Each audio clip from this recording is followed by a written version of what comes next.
My fiance texted, "Wedding's still on, but I'm spending the last few nights before with my ex-boyfriend for closure." I replied, "Do what you need to do."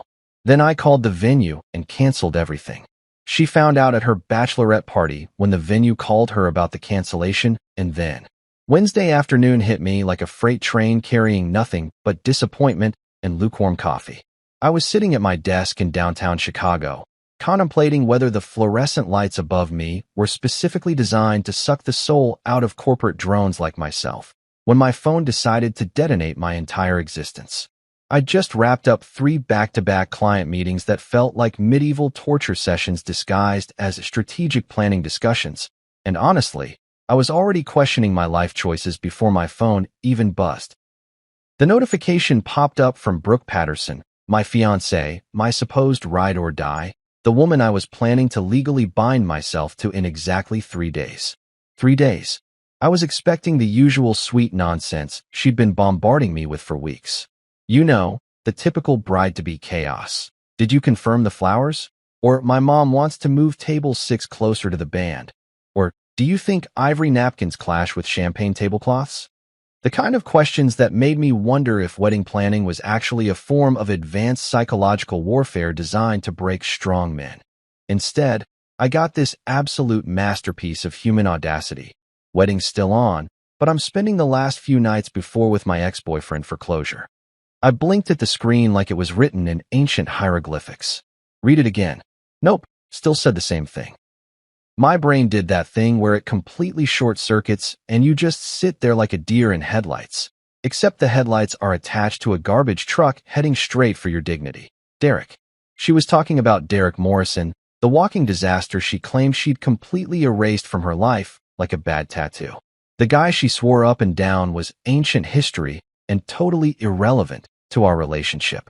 The same Derek who mysteriously kept popping up in her social media likes, and who somehow always managed to be at the same bars we frequented. Pure coincidence, right? Sure, Brooke. And I'm secretly Batman that I sat there staring at this text message like it might suddenly rearrange itself into something that made sense. Maybe autocorrect had gone rogue. Maybe she meant to send this to her therapist, or her diary, or literally anyone else on the planet besides the man she was supposed to marry in 72 hours. But no, this was definitely meant for me, because apparently I'd been dating someone who thought closure with an ex was a totally normal pre-wedding activity. My thumbs hovered over the keyboard like they were afraid to make contact. What exactly does one say to that? Thanks for the heads up, honey. Have fun with your emotional baggage. Should I pick up condoms for you too while I'm out? Great idea. Nothing says ready for marriage like a sleepover with your ex. Instead, my apparently masochistic fingers typed out, "Do what you need to do." I hit send and immediately wanted to throw my phone into the Chicago River. What the hell was wrong with me? Why didn't I respond with the righteous fury this situation clearly deserved?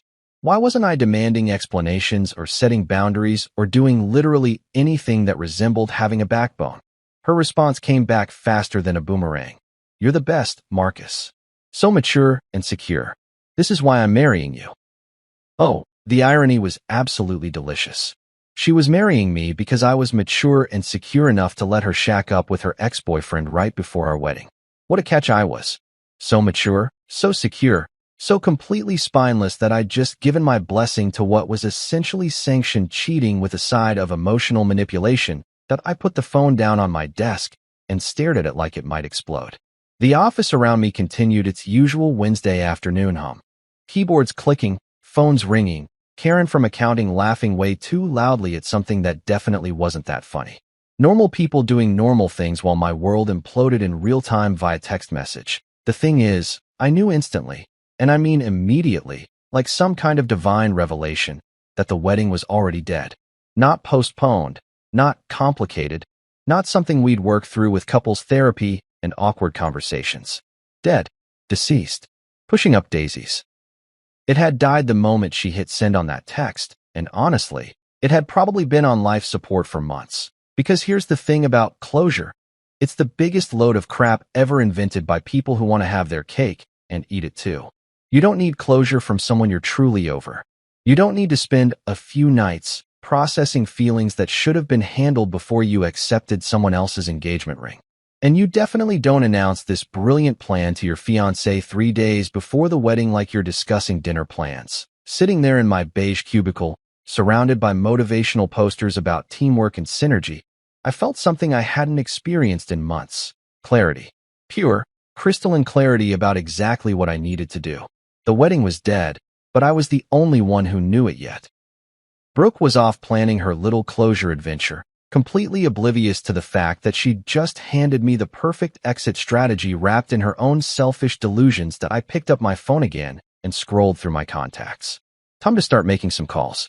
The venue, the caterer, the florist, the DJ, every single vendor who was expecting to make our special day happen.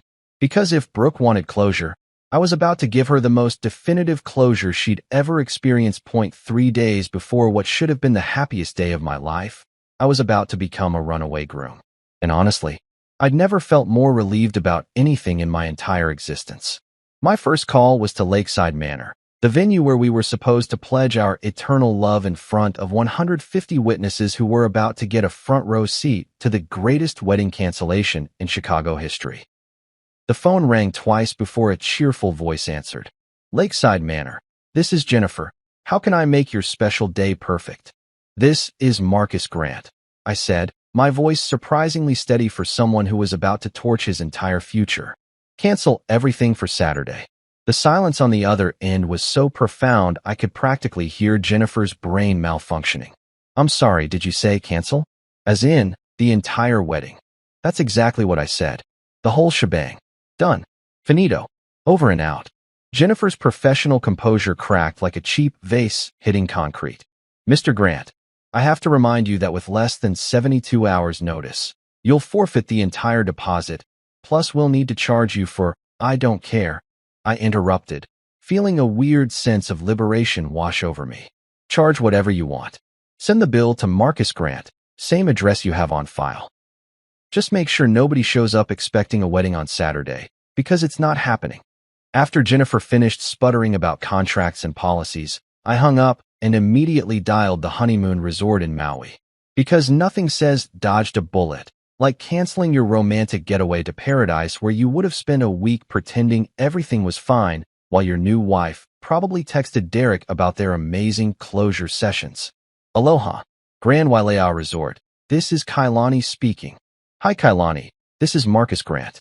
I need to cancel my honeymoon reservation for this weekend. Oh no, is everything okay? Did someone get sick? I almost laughed. You could say that. My fiancé came down with a severe case of needing closure with her ex-boyfriend, so we won't be needing that Ocean View suite after all. Poor Kailani didn't know what to do with that information. I'm so sorry to hear that, Mr. Grant. Let me check your cancellation policy. The next 2 hours became a masterclass in efficient relationship demolition. I called Bloom and Blossom Florists and told them to keep their overpriced roses. The DJ got the axe. Sorry, buddy. No need for your romantic playlist when the bride's making her own music with her ex. The caterer, Magnificent Meals, probably thought I'd lost my mind when I canceled their 5-course dinner for 150 people. But honestly, the only thing magnificent about this situation was how spectacularly it was falling apart. Each phone call felt like removing another weight from my shoulders. The photographer who was supposed to capture our magical moments canceled. The transportation company with their fancy vintage Rolls-Royce gone. The bar service that was going to keep everyone liquored up enough to pretend this was a good idea not happening. Even the stupid ice sculpture of 2 swans that Brooke insisted we needed because it was symbolic melted before it was even carved. The cake was the hardest call to make, not because I was emotional about it, but because Mrs. Henderson at Sweet Dreams Bakery had put her heart and soul into creating what she called a masterpiece of buttercream artistry. She'd been working on our 3-tier monstrosity for weeks, and I could hear her heart breaking through the phone when I told her to eat it herself or donate it to a homeless shelter. But Marcus, dear, I've already piped all the roses. The fondant bride and groom are perfect. Are you sure you can't work this out? Mrs. Henderson, the fondant groom is about to find himself in the same situation as the real one, abandoned for someone else. Trust me, this is for the best. By the time I was done making calls, my phone battery was dead and my conscience was surprisingly clear. I just systematically dismantled what was supposed to be the biggest day of my life, and instead of feeling devastated, I felt like I'd just escaped from prison. That's when I realized I needed to call Jordan Clark, my best man, and the only person stupid enough to agree to stand up there with me while I made the biggest mistake of my life. Jordan answered on the first ring, probably expecting some last-minute groomsman logistics. Yo, Marcus, please tell me you're not calling about the bachelor party again. I already told you, what happens in Vegas definitely did not stay in Vegas, and I have the photos to prove it. Jordan, I said, I need you to sit down. Dude, I'm at work. I can't just... Sit down, Jordan. Trust me on this one. I heard the squeak of his office chair. Okay, I'm sitting. You're starting to freak me out, man. What's going on? Instead of explaining, I forwarded him Brooke's text message, the one that had started this whole beautiful disaster. Then I waited, listening to the sound of Jordan reading and processing what was probably the most audacious pre-wedding communication in human history. The silence stretched on for so long, I thought the call had dropped. Then, in a voice that sounded like he was speaking to a small child who'd just eaten paint chips, Jordan said, "She actually thought you'd say yes to that. Apparently, I'm just that mature and secure. Marcus, please tell me you didn't actually say yes to this insanity." I told her to do what she needed to do. Another pause. And then I canceled everything. The wedding's off, Jordan. Completely, totally, 100% off. I could practically hear Jordan's grin through the phone. Holy shit, dude. You actually did it. You pulled the plug on the whole thing. I need you to call the groomsmen. Let them know they can return their tuxes and make other plans for Saturday. The Marcus and Brooke show has been permanently canceled. This is the best news I've heard all year, Jordan said. I mean, I'm sorry you're going through this, but dude, you just dodged a nuclear missile. I'll call everyone right now. Thanks, man. I owe you one. You don't owe me anything. You just gave me the best story I'll ever tell at parties for the rest of my life. After hanging up with Jordan, I packed my stuff from the apartment Brooke and I shared. It was amazing how little of my actual life was intertwined with hers. My clothes, my books, my coffee maker that she always complained was too loud in the mornings. Everything fit into 3 boxes and a suitcase that I left the engagement ring on the kitchen counter with a sticky note that read, "For closure." Then I walked out the door and never looked back. That night, while Brooke was out living her best bachelorette life downtown, completely oblivious to the fact that her wedding had been systematically dismantled like a house of cards in a hurricane, I was camped out at Jordan's apartment with him and his girlfriend Rachel, armed with enough snacks to survive a small apocalypse and the kind of morbid anticipation you usually reserve for watching disaster movies. Jordan's place was perfect for this kind of operation. A corner apartment with huge windows overlooking the city, a sectional couch that could comfortably seat a small army, and most importantly, excellent Wi-Fi for monitoring the incoming shitstorm. Rachel had gone full event coordinator mode, setting up what she called mission control on the coffee table, laptops, phone chargers, a notepad for keeping track of developments, and enough junk food to feed a fraternity house during finals week. This is either going to be the most epic meltdown in social media history, or absolutely nothing will happen and we'll all feel stupid, Rachel said, arranging bags of popcorn like she was preparing for a movie marathon. But honestly, based on what you've told us about Brooke, I'm betting on epic meltdown. Jordan was practically vibrating with excitement. Dude, I've been waiting for something like this my entire life. Remember in college when Sarah found out Brad was cheating through his Instagram story? This is going to be 10 times better. I had to admit, their enthusiasm was infectious.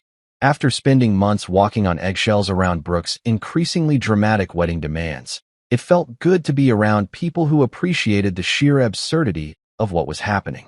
Plus, I'd already gone through the initial shock and anger during my vendor canceling spree. Now I was just curious to see how long it would take for reality to hit Brooke like a freight train carrying a load of her own poor life choices. I still can't believe she actually sent you that text, Rachel said, shaking her head. Like, what was the thought process there?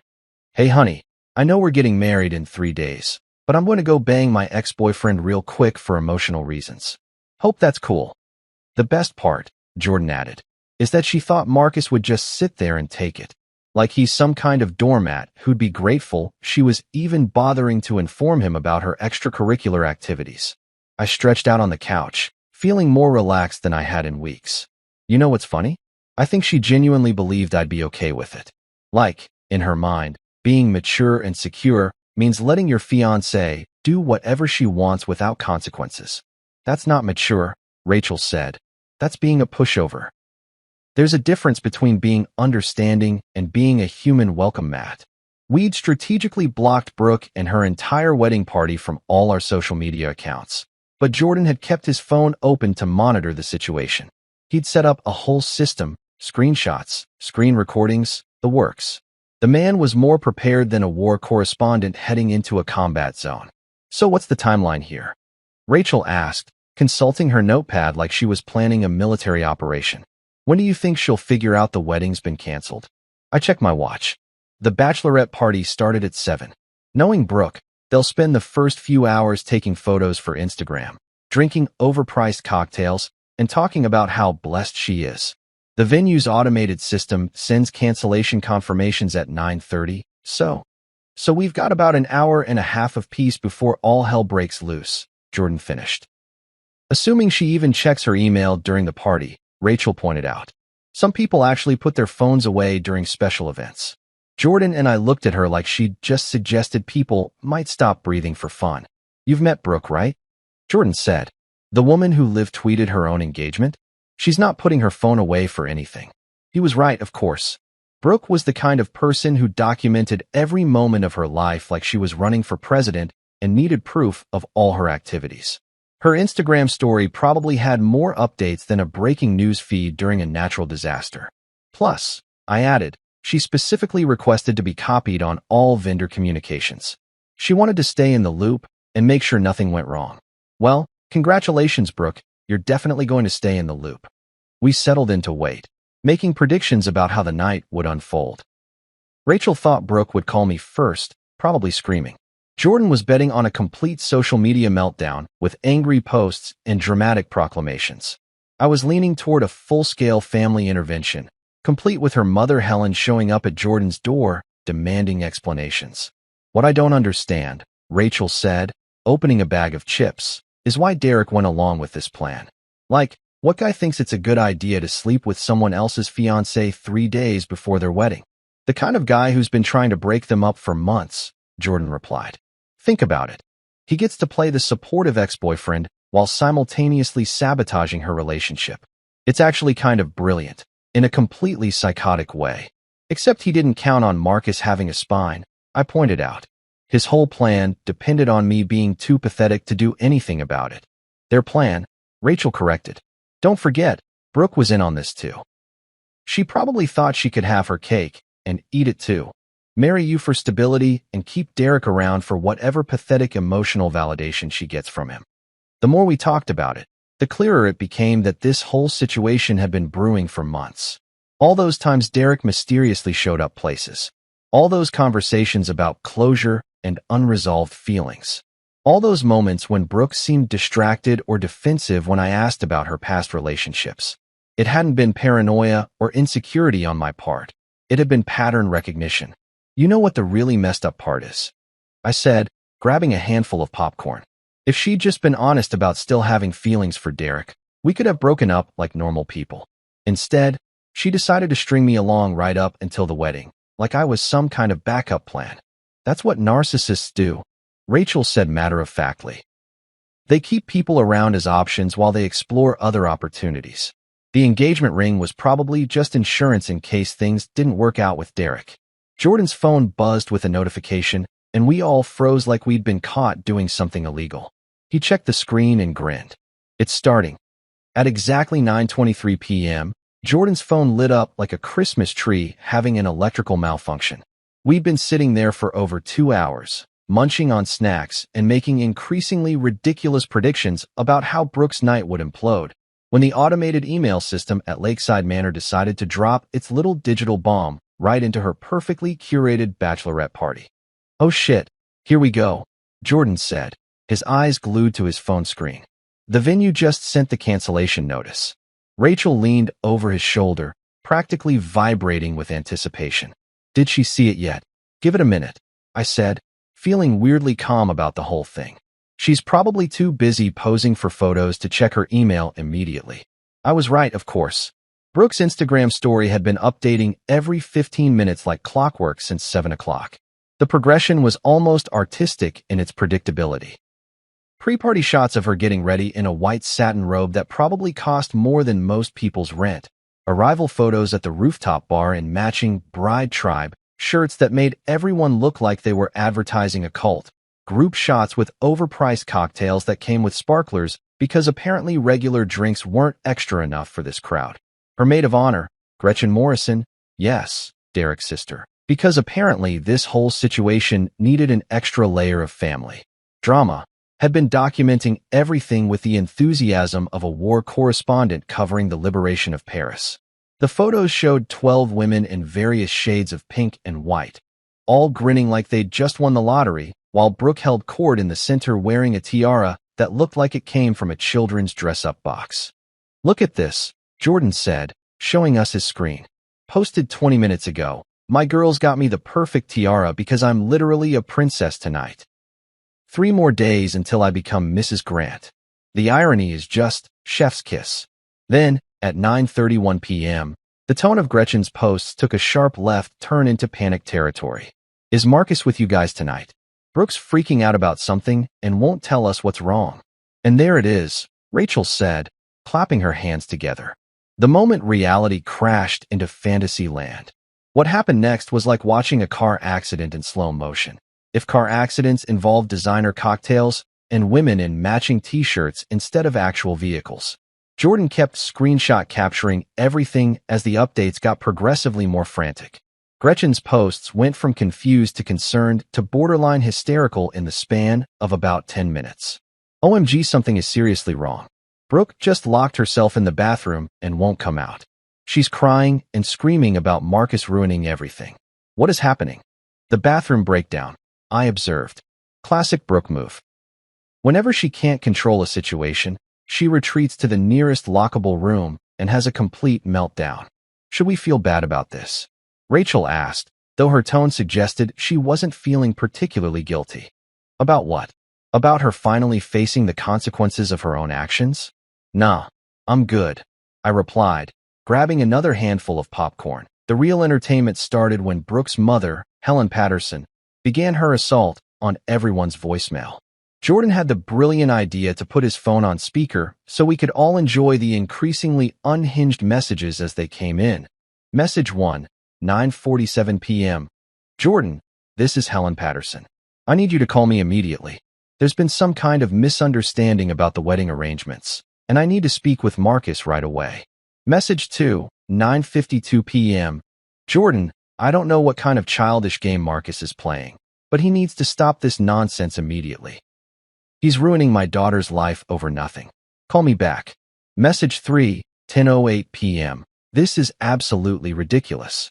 Marcus is being completely unreasonable and childish. We have 150 guests flying in from all over the country, and he's throwing a tantrum like a spoiled brat. We'll sue him for every penny of those deposits if he doesn't fix this immediately." The legal threats, Rachel noted. Right on schedule. When narcissists can't manipulate, they always go straight to intimidation. "Except all the contracts are in my name," I pointed out. "Good luck suing me for canceling my own wedding." Message 4 was where Helen really let her true colors show. "Fine, if that's how he wants to play it. We'll have the wedding without him. Brooke deserves better than some paranoid, insecure little boy who can't handle a mature woman having closure with her past." "Oh, this is getting good," Jordan said, rubbing his hands together like he was about to watch his favorite movie.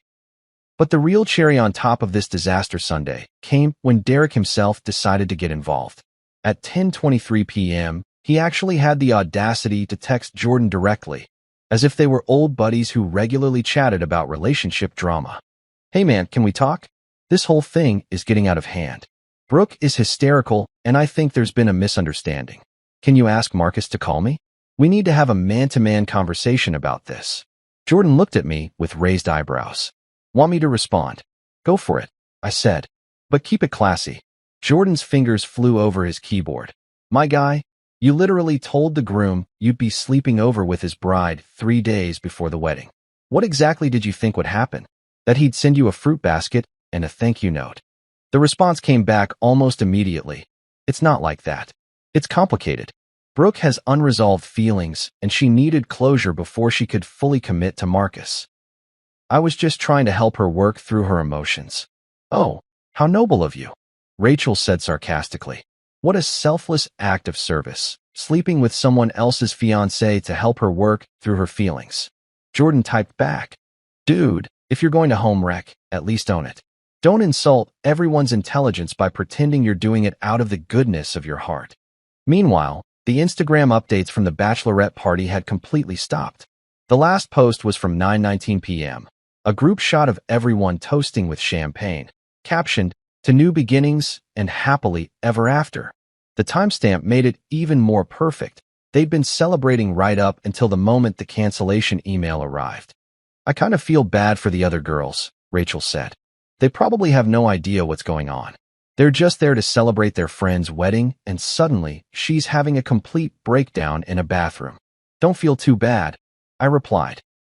Half of them have been dealing with Brooke's drama for years. This is probably just Tuesday for them. By 10:45 p.m., the messages had stopped coming. Either Brooke's phone had died, she'd thrown it in the Chicago River, or someone had physically restrained her from sending any more unhinged communications. The silence was almost more ominous than the chaos had been. Think it's over? Rachel asked. Jordan and I looked at each other and started laughing. Oh, this isn't even close to over, I said. This is just the opening act. Tomorrow's going to be the real show. Thursday morning arrived with all the subtlety of a freight train carrying a cargo load of fresh bullshit, and Brooke was apparently the conductor. I woke up on Jordan's couch to 17 missed calls, 43 text messages, and what can only be described as the most creative work of fiction I'd ever seen posted on social media. Rachel was already up, nursing a cup of coffee and staring at her laptop screen with the kind of fascination usually reserved for watching natural disasters unfold. Marcus, she said without looking up, you need to see this. Brooke just posted what might be the most delusional thing I've ever read on Facebook. I shuffled over, still in yesterday's clothes and feeling like I'd been hit by a truck driven by my own poor life choices. On Rachel's screen was a Facebook post that had apparently gone live at 6:47 a.m. because nothing says stable mental state like crafting elaborate lies before most people have had their morning coffee. With a heavy heart, the post began, I'm announcing that our wedding has been postponed due to Marcus's ongoing mental health struggles. Over the past few weeks, Marcus has become increasingly paranoid and has been making false accusations about my friendships and my past. While this is heartbreaking and devastating, I believe in standing by the people we love during their darkest moments. I'm committed to supporting Marcus through whatever he's going through, even if it means delaying our special day. Please keep us both in your thoughts and prayers during this difficult time. Love conquers all. Hashtag stand by your man. Hashtag mental health matters. Hashtag love wins. I stared at the screen for a full 30 seconds, my brain trying to process the sheer audacity of what I was reading. She's actually claiming I'm mentally ill because I didn't want her sleeping with her ex-boyfriend before our wedding? It gets better, Jordan said, appearing from the kitchen with his own coffee. Look at the comments. She's got a whole support network going of people who apparently think you're a controlling psychopath. Sure enough, the post already had 47 likes and 23 comments, mostly from people I'd never met offering their thoughts and prayers and praising Brooke for being such a strong, supportive woman during my apparent psychological breakdown. Her Aunt Diane had commented, You're an angel for standing by him, sweetie. Some men just can't handle strong women. Her college roommate added, Mental health is so important. You're doing the right thing by getting him help. This is incredible, Rachel said, scrolling through the responses. She's actually convinced people that you canceled your own wedding because you're having a nervous breakdown, not because she told you she was going to cheat on you. The best defense is a good offense, I said, feeling a familiar rage building in my chest. Can't be the villain if you paint yourself as the victim first. But here's the thing about the internet in 2025, screenshots are forever, and the truth has a way of surfacing faster than a dead fish in a shallow pond. I pulled out my phone and opened Facebook for the first time in months, because sometimes you have to fight fire with fire, and Brooke had just brought a flamethrower to what should have been a civil conversation. My post was simple, direct, and included all the receipts. No paranoia. No breakdown. No false accusations. Just facts. My fiancée informed me via text that she would be spending her last 2 nights before our wedding with her ex-boyfriend for closure. I canceled our wedding. That's it. That's the whole story. Then I attached a screenshot of Brooke's original text message, timestamp and all, followed by another screenshot of her response calling me mature and secure for agreeing to let her bang Derek Morrison before we exchanged vows. That I hit post and sat back to watch democracy in action. The response was immediate and absolutely beautiful. Within 5 minutes, my post had more likes than Brooke's, and the comments were rolling in faster than I could read them. "Brooke told you what?" From my cousin Sarah. "Holy shit, dude. You dodged a bullet." From my college buddy Mike. "This woman is absolutely insane." From Rachel's sister, who I'd met exactly once at a barbecue. But the real nail in Brooke's coffin came from an unexpected source. Derek's father, Robert Morrison, had apparently been dealing with his own family drama and decided to share some information that completely obliterated whatever credibility Derek might have had left. Robert posted on his own Facebook page, and someone tagged me in it within minutes. "For anyone following the drama with my son Derek and the canceled Patterson Grant wedding, I feel compelled to share some facts. Derek has been lying to everyone, including the Patterson family, about having cancer. The medical emergency that supposedly brought him and Brooke back together? Complete fabrication. He's been using this lie to manipulate people for months. I found out yesterday when I called his oncologist to offer support. There is no oncologist. There is no cancer. There is no medical crisis.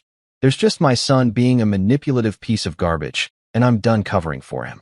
The post included photos from a golf tournament Derek had played in the weekend before, looking perfectly healthy and celebrating his hole-in-one with a beer that definitely wasn't prescribed by any cancer doctor.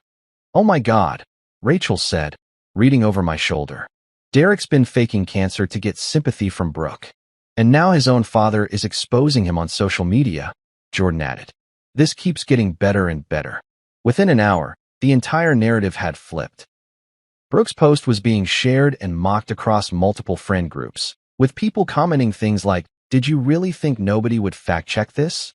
And "Girl, the screenshots don't lie." Someone had even created a side-by-side comparison of her post and my screenshots with the caption, "When keeping it real goes wrong." The best part was watching Brooke try to control the damage in real time.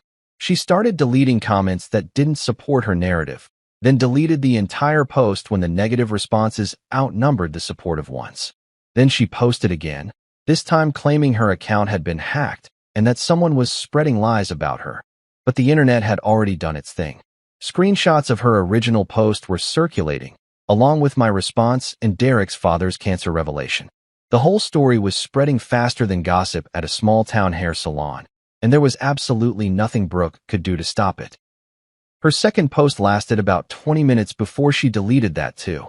Then her third post, a rambling essay about toxic masculinity and emotional abuse, disappeared after 30 minutes. By noon, she'd given up on Facebook entirely and made her Instagram account private. But the damage was already done. My phone was buzzing constantly with messages from friends, family members, and even people I barely knew, all expressing their shock and support. "I never liked her anyway," my sister texted. "She always seemed fake." My mom called to make sure I was okay and to tell me she'd already told everyone at her book club what had happened. The best message came from my grandmother. "Good riddance to bad rubbish. Come over for dinner Sunday, and I'll make your favorite pot roast. You're better off without that floozy."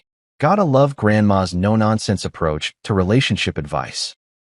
Thursday night at Jordan's apartment felt like being inside a fortress under siege, except instead of medieval armies, we were dealing with an angry mob of wedding guests who apparently thought showing up unannounced was a totally reasonable response to having their Saturday plans canceled. I was sprawled on the couch, finally starting to relax after watching Brooke's reputation get absolutely demolished on social media all day, when Jordan's Ring doorbell started going absolutely berserk. "What the hell?" Jordan said, checking his phone. "Someone's at the door." The video feed showed what can only be described as the most pathetic war party ever assembled. Leading the charge was Helen Patterson, Brooke's mother, dressed like she was heading to a country club board meeting rather than staging an intervention. Behind her stood Roger, Brooke's dad, looking like he'd rather be literally anywhere else on earth. Gretchen was there too, still wearing her Bride Tribe shirt from the night before, which was either dedication or a complete inability to read the room.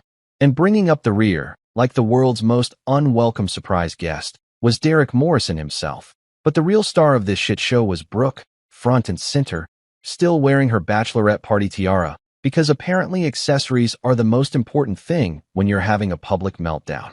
"This is actually happening," Rachel whispered, peering over Jordan's shoulder at the phone screen. "They actually formed a posse and came here." The doorbell rang again, followed by aggressive knocking that sounded like Helen was trying to beat down the door with her perfectly manicured fists. Jordan pressed the intercom button on his phone, and suddenly we could hear the circus that was happening in his hallway. "Jordan Clark, I know you're in there." Helen's voice came through the speaker, shrill and demanding. "We need to speak with Marcus immediately. This has gone on long enough." "Ma'am, this is a private residence," Jordan replied through the intercom, his voice perfectly calm and professional. "You need to leave. Don't you dare ma'am me, young man." Helen shot back. "Do you have any idea what your friend has done? We have 150 guests flying in from all over the country for a wedding that's supposed to happen in 2 days." Roger stepped forward, looking like he was about to negotiate a hostage situation. "Jordan, please. We just want to talk. This whole thing has gotten completely out of hand. Maybe we can work something out." "Work something out?" I said to Jordan. "What are we? Negotiating a business merger?" Through the speaker, we could hear Brooke's voice, high-pitched and hysterical. "Marcus is being completely unreasonable. All I wanted was closure. I wasn't going to actually do anything with Derek. Then why did you ask to spend 2 nights with him?" Jordan asked through the intercom, and I had to give him credit for cutting straight to the heart of the matter. That's when Derek decided to chime in, because apparently this situation wasn't already ridiculous enough. "Look, man, I think there's been a misunderstanding. Can we just talk this out, man to man? I know how this looks, but it's not what you think." Jordan looked at me with raised eyebrows. I shook my head and made a throat-slitting gesture. No way in hell was I having a man-to-man conversation with the guy who'd been plotting to sleep with my fiancée while pretending to have cancer. "Derek," Jordan said into the intercom, "you're literally the last person who should be talking to him right now. You told the groom you'd be sleeping over with his bride. What exactly did you think was going to happen?" "It's not like that," Derek protested. "We have history. She needed to process her feelings before she could fully commit to someone else." "By processing, you mean sleeping with her," Rachel called out, loud enough for the intercom to pick up. Gretchen's voice joined the chorus.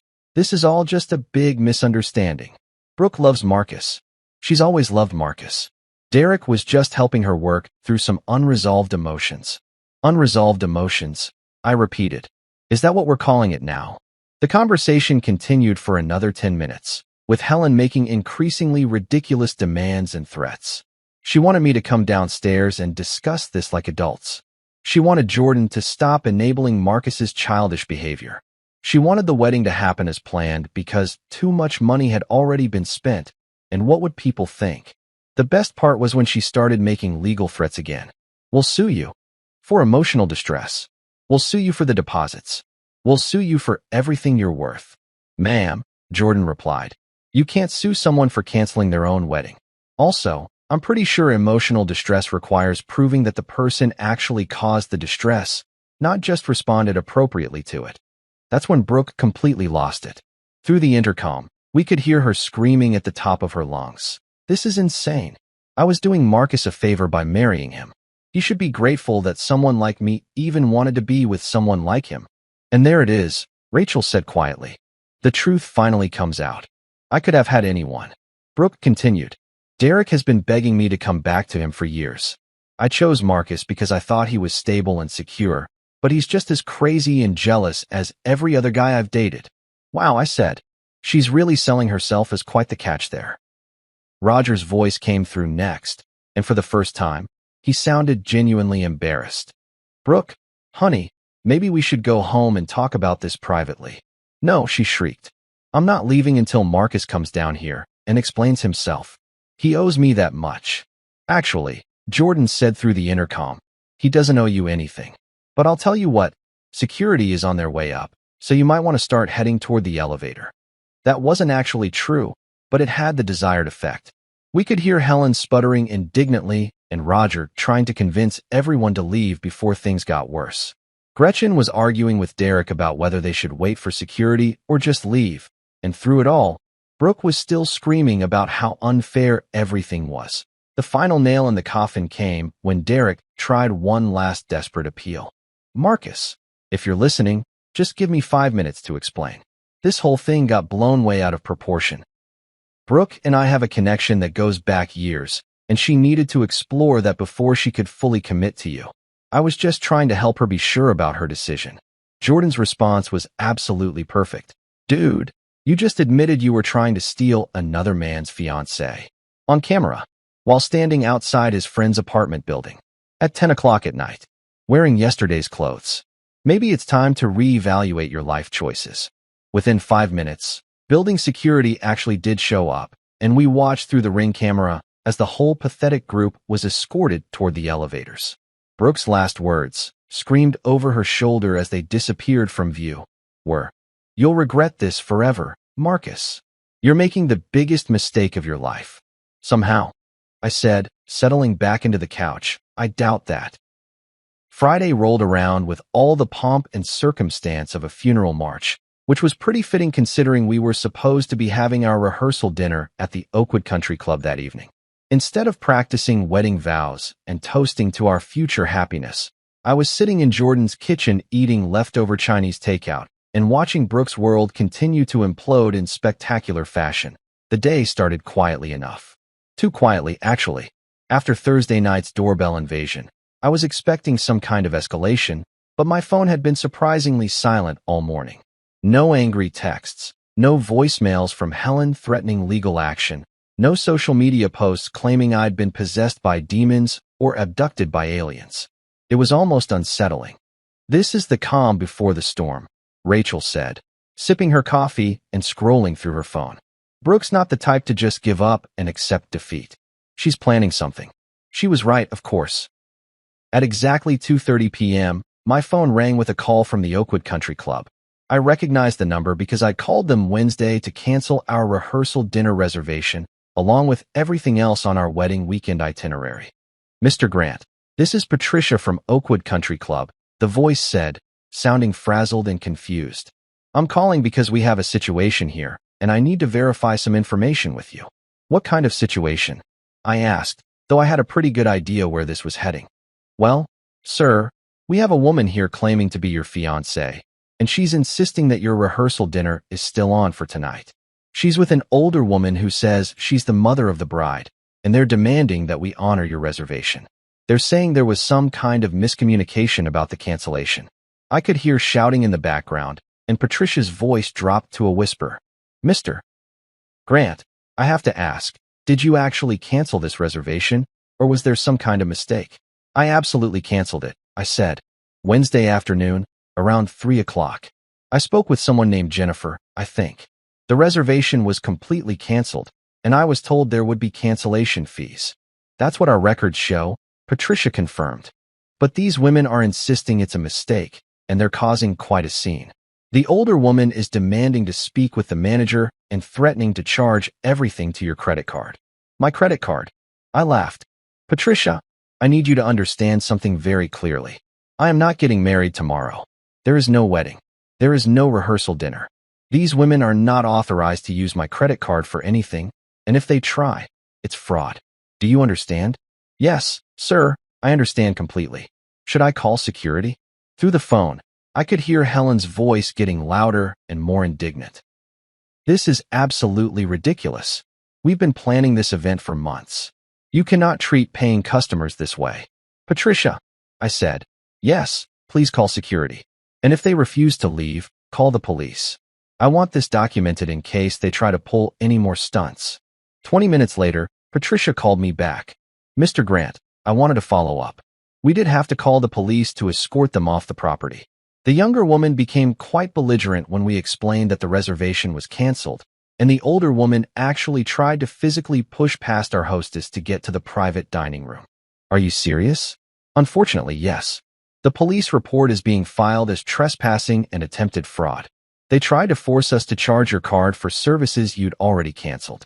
The officer said this kind of thing happens more often than you'd think with canceled weddings. I thanked Patricia and hung up, feeling a weird mix of vindication and secondhand embarrassment. How desperate do you have to be to show up at a venue you know has been canceled and try to force them to honor a reservation that doesn't exist? But the real entertainment came later that afternoon when my phone rang again, this time from a number I didn't recognize. I almost didn't answer, but curiosity got the better of me.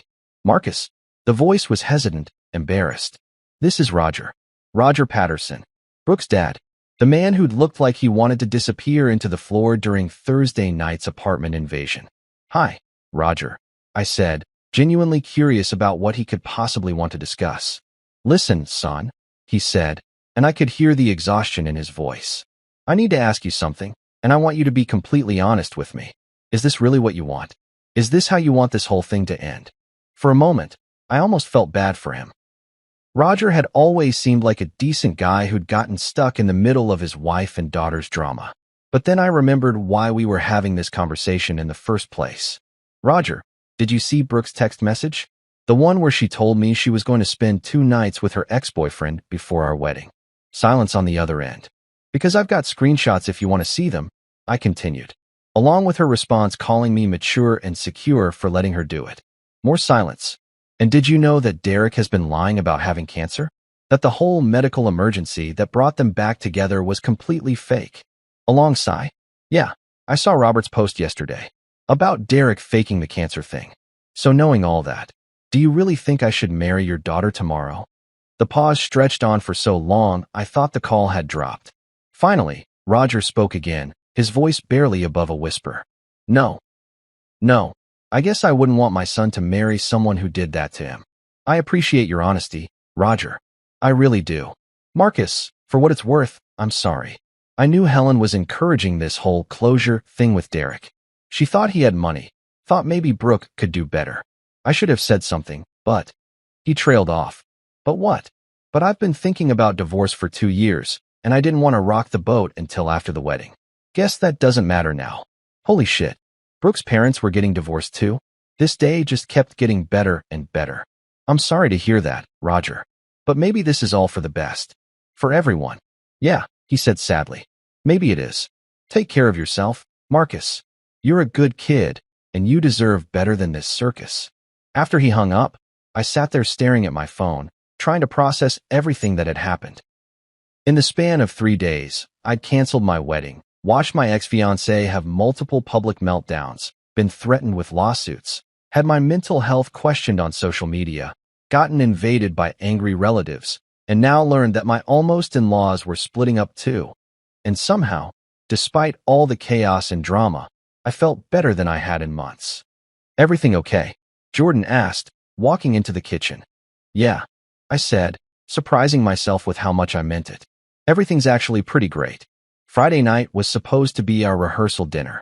Instead, I was sitting in Jordan's living room eating pizza and watching what can only be described as the most spectacular social media meltdown in human history unfold in real time on Instagram Live. If someone had told me a week ago that I'd be spending the night before my wedding watching my ex-fiancé have a complete psychological breakdown on the internet, I would have recommended they seek professional help. But here we were, living in the timeline where nothing made sense and everything was simultaneously horrible and hilarious. The IT started around 9 o'clock. Rachel was the first to notice, frantically waving her phone at us from across the room. Oh my God, you guys, Brooke just went live on Instagram. And she's drunk. Very, very drunk. The 3 of us huddled around Rachel's phone like we were watching the final episode of our favorite TV show.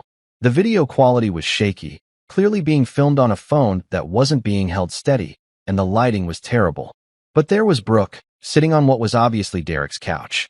I recognized that hideous abstract art on the wall behind her from his social media posts, wearing her bachelorette party tiara and holding a glass of wine that was definitely not her first of the evening. Hi everyone. She slurred into the camera, her makeup smudged and her hair looking like she'd been running her hands through it for hours. I wanted to go live tonight to tell you all the truth about what's really happening with my wedding tomorrow. Oh, this is going to be good, Jordan said. settling in with his own slice of pizza. Marcus Grant, she continued, saying my name like it tasted bad, has completely ruined my life. All I wanted was closure with someone who meant a lot to me, and he turned it into this whole big thing. Like, literally all I wanted was to spend a couple nights with Derek to make sure I was making the right decision about getting married, and Marcus completely freaked out. The comments section was already going crazy. I could see them flying by. Most of them were not supportive. Girl, what are you even saying right now? Are you seriously admitting to cheating? This is why he left you. But Brooke was either too drunk or too delusional to notice. She kept going, digging her hole deeper with every word. People keep acting like I did something wrong, but I was trying to be honest. I could have just gone behind Marcus's back, but I told him what I was doing because I thought he was mature enough to understand. I thought he was secure enough in our relationship to let me have closure with my past. Let her have closure, Rachel repeated. With her past, while wearing his engagement ring. The train wreck continued for another 10 minutes, with Brooke alternating between crying and ranting about how unfair everything was. She talked about how Derek was the love of her life, but she'd chosen Marcus because he was stable and reliable. She complained about having to cancel all her wedding plans and how embarrassing it was to tell people the wedding was off. I could have had anyone, she said, taking another sip of wine. Derek has been wanting me back for years. He told me he'd do anything to be with me again. And I chose Marcus because I thought we could build a good life together. But he's just as jealous and insecure as every other guy I've dated. The comments were brutal. So you settled for him? You're literally at Derek's place right now. This is the worst apology video ever. But the absolute best part came when Derek himself appeared in the background of the video. You could see him in the kitchen, frantically gesturing for Brooke to stop talking. But she was completely oblivious. The comments immediately picked up on it. Is that Derek behind you? Girl, you're literally proving his point. That's when Brooke really lost it. Someone in the comments asked why she was at Derek's apartment if this was all just about closure, and she completely snapped. Because Marcus kicked me out, she screamed at the phone. He packed up all his stuff and left me with nothing. He canceled our apartment lease, and I had nowhere else to go. Derek is the only person who actually cares about me and supports me through this. Wait, I said, pausing with a piece of pizza halfway to my mouth. She's telling people I kicked her out? I left. She kept the apartment. Facts don't matter when you're having a mental breakdown on Instagram, Liv, Rachel pointed out. The video kept getting worse. Brooke started crying again, mascara running down her face, talking about how she'd given up so much for our relationship and how ungrateful I was. She claimed she'd turned down job opportunities and moved to Chicago just to be with me, which was interesting since she'd already been living here when we met and had never mentioned any job opportunities elsewhere. Then Derek made his big mistake. He tried to intervene, walking into frame and reaching for Brooke's phone. Babe, maybe you should stop. You're making this worse. Babe, Jordan repeated. Did he just call her babe on her live video? The comments section exploded. Did he just call you babe? You're literally with your ex right now. This is why Marcus left you. You're proving everything he said. But Brooke was too far gone to care. She turned the camera toward Derek, who looked like a deer caught in headlights. This is Derek, she announced. The man who actually loves me and supports me unconditionally. Unlike some people who run away the minute things get complicated. Derek's face went white. Brooke, turn off the phone. Please. No, she said, turning the camera back to herself. I want everyone to know the truth.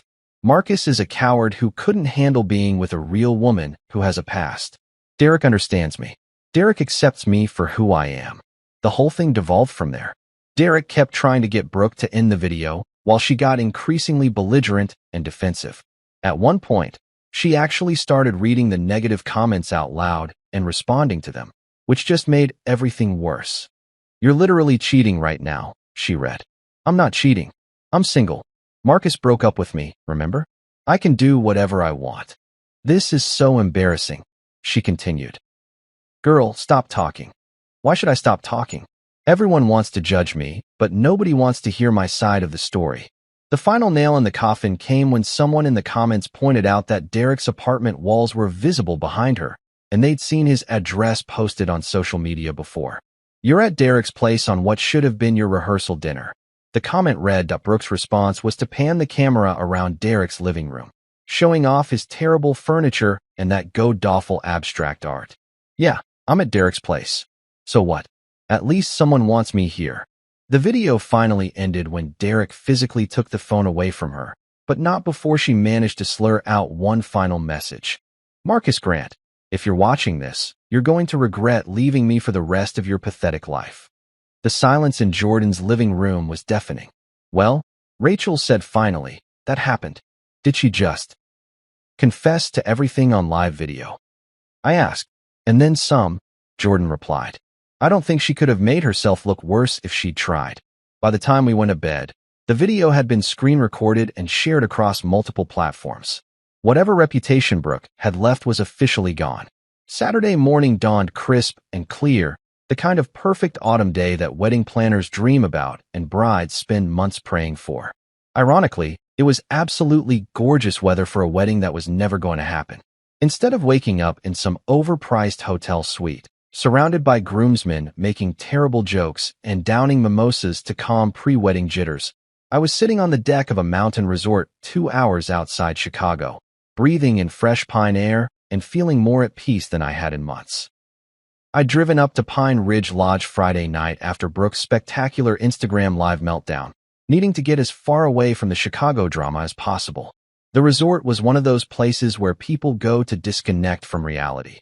No cell service unless you're near the main lodge, hiking trails that make you forget civilization exists, and a general atmosphere of, your problems can't find you here. It was exactly what I needed while my former life imploded back in the city.my phone, which I'd left charging in the room, had been mercifully quiet all morning. The beauty of being in the middle of nowhere was that whatever fresh hell Brooke and her circus were creating, it couldn't reach me until I was ready to deal with it. I was sipping coffee and watching eagles circle over the lake when I finally decided to check my messages around noon. Holy shit. Apparently, while I was enjoying my peaceful mountain retreat, absolute chaos had erupted back at Lakeside Manor. Despite my canceling everything 3 days ago, despite the venue confirming the cancellation, despite multiple people being informed that there was no wedding happening, somehow 30 people had still shown up in full wedding attire expecting to see me pledge my eternal love to a woman who was probably hungover at her ex-boyfriend's apartment. The messages from Jordan painted a picture so absurd it could have been a Saturday Night Live sketch. Brooke and Helen had apparently told select family members that the wedding was just postponed, not canceled, and that everything would work itself out by Saturday. They'd convinced Brooke's grandmother, her aunts and uncles, a handful of cousins, and even some of her college friends to show up anyway because Marcus would come to his senses. But here's where it got really good. Lakeside Manor, being a popular venue, had booked another event in our place, a corporate retreat for some tech companies celebrating their quarterly achievements. So when Brooke's relatives showed up expecting to find a wedding ceremony, they instead walked into a room full of software engineers wearing matching polo shirts and discussing customer acquisition metrics. Dude, Jordan had texted, you should see the photos Rachel's getting from her friend who works at the venue. Brooke's grandmother showed up in a floor-length purple dress and a fascinator, demanding to know where the bridal party was. Meanwhile, there's a guy in khakis giving a PowerPoint presentation about user engagement in the background. It's surreal. The venue staff, God bless them, had tried to explain that there was no wedding scheduled, but Helen had apparently gone full Karen mode, demanding to speak with managers and threatening to sue everyone in sight. Security had to be called when she tried to force her way into the conference room where the tech bros were trying to enjoy their team-building exercises. But the absolute crown jewel of this disaster was what happened when Derek's father, Robert Morrison, showed up. Apparently, Derek had been telling his parents that he was getting married to Brooke, conveniently leaving out the small detail that she was supposed to be marrying someone else first. Robert had driven 4 hours from Milwaukee, wearing his best suit and carrying a wedding gift, expecting to watch his son finally settle down with a nice girl. Instead, he walked into a clusterfuck of confused wedding guests, corporate retreat attendees, and venue staff trying to manage the chaos. When he asked where Derek was, someone helpfully informed him that Derek was probably at home with his fiancée, who had just canceled her wedding to another man 3 days ago. According to the reports I was getting, Robert had stood there for a full minute processing this information before asking to speak with Helen Patterson. The conversation that followed was apparently loud enough to be heard over the corporate team's trust fall exercises. "Your daughter was supposed to marry someone else today?" Robert had asked, his voice carrying across the entire venue. "It's complicated," Helen had replied, probably realizing that her carefully constructed narrative was about to collapse. "And my son was involved with her while she was engaged to this other man. Derek and Brooke have a special connection. My son helped break up an engagement?" Robert's voice was getting louder. "My son, who I raised to be a decent human being, was sleeping with another man's fiancée?" That's when Helen made her fatal mistake. "Your son has cancer." Brooke was just being supportive during his medical crisis. The silence that followed was apparently so complete that even the tech bros stopped their presentation to see what was happening. Robert stood there, staring at Helen, before pulling out his phone and calling Derek right there in front of everyone. "Derek," he said, loud enough for half the venue to hear, "I'm standing in a place where you're supposed to be getting married today, except there's no wedding because the bride was apparently already engaged to someone else. And this woman is telling me you have cancer. So I have one question for you. What the fuck is going on?" The phone conversation lasted about 30 seconds before Robert hung up and turned back to Helen and the assembled crowd. "Ladies and gentlemen," he announced, "my son does not have cancer. He has never had cancer. He's been lying to manipulate this woman and destroy her relationship with her fiancé. And as of right now, he's no longer my son." Then he walked out, leaving his wedding gift on the reception table and Helen standing there with her mouth open like a fish out of water. The police were called for the second time in 3 days, and the whole group was finally escorted off the property. But the damage was done. Brooke's family had witnessed the complete exposure of Derek's lies, Helen's manipulation tactics, and the utter insanity of their entire plan. The best part, according to Jordan's updates, was that Brooke's sister Diana had been recording the whole thing on her phone. By the time I was reading these messages, clips of Robert disowning Derek and Helen's shocked reaction were already circulating on social media. Diana had even sent a message to Jordan. "Please tell Marcus I'm sorry for my family's insanity. This is completely unhinged, and I'm done with all of them. Also, can you send me his address? I want to return the wedding gift I bought. He deserves better than this circus." As I sat there reading about the spectacular finale to what should have been my wedding day, I felt something I didn't expect: gratitude. Not just relief, not just vindication, but genuine gratitude that Brooke had sent me that text on Wednesday.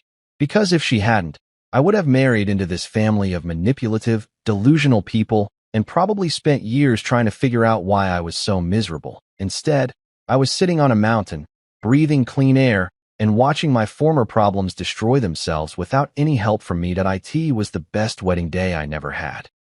6 months later, I was sitting in my new apartment, a beautiful corner unit in Lincoln Park that I could actually afford now that I wasn't splitting everything with someone who considered a $300 throw pillow a necessity, scrolling through my phone and marveling at how completely my life had transformed.